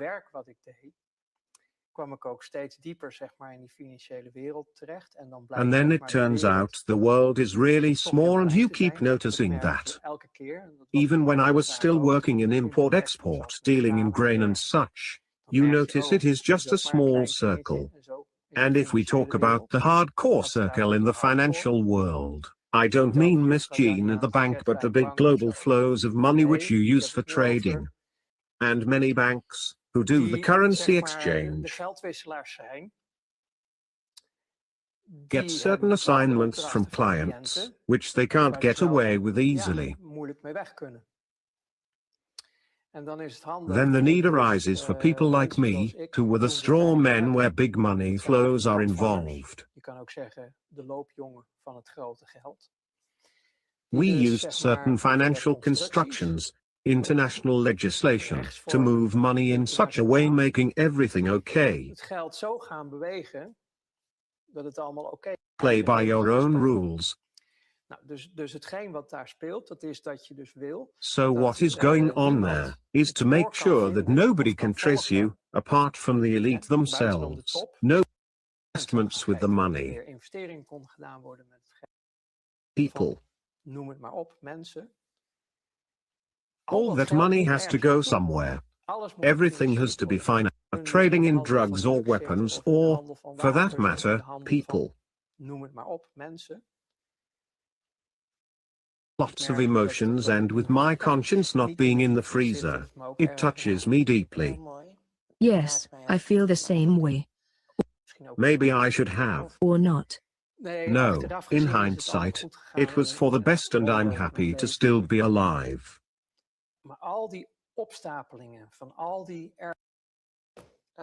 You were asked to do that? Yes. And I couldn't do that. Vices. Abroad. Dropped by. And then they were doing their holy mass with naked woman and liquor and stuff. And it just amused me.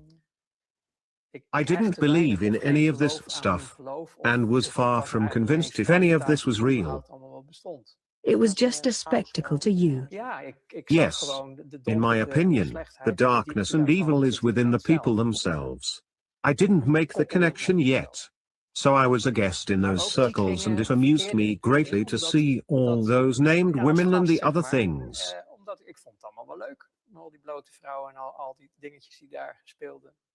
It was the good life. But then at some point, I was invited, which is why I'm telling you all this, to participate in sacrifices. Abroad.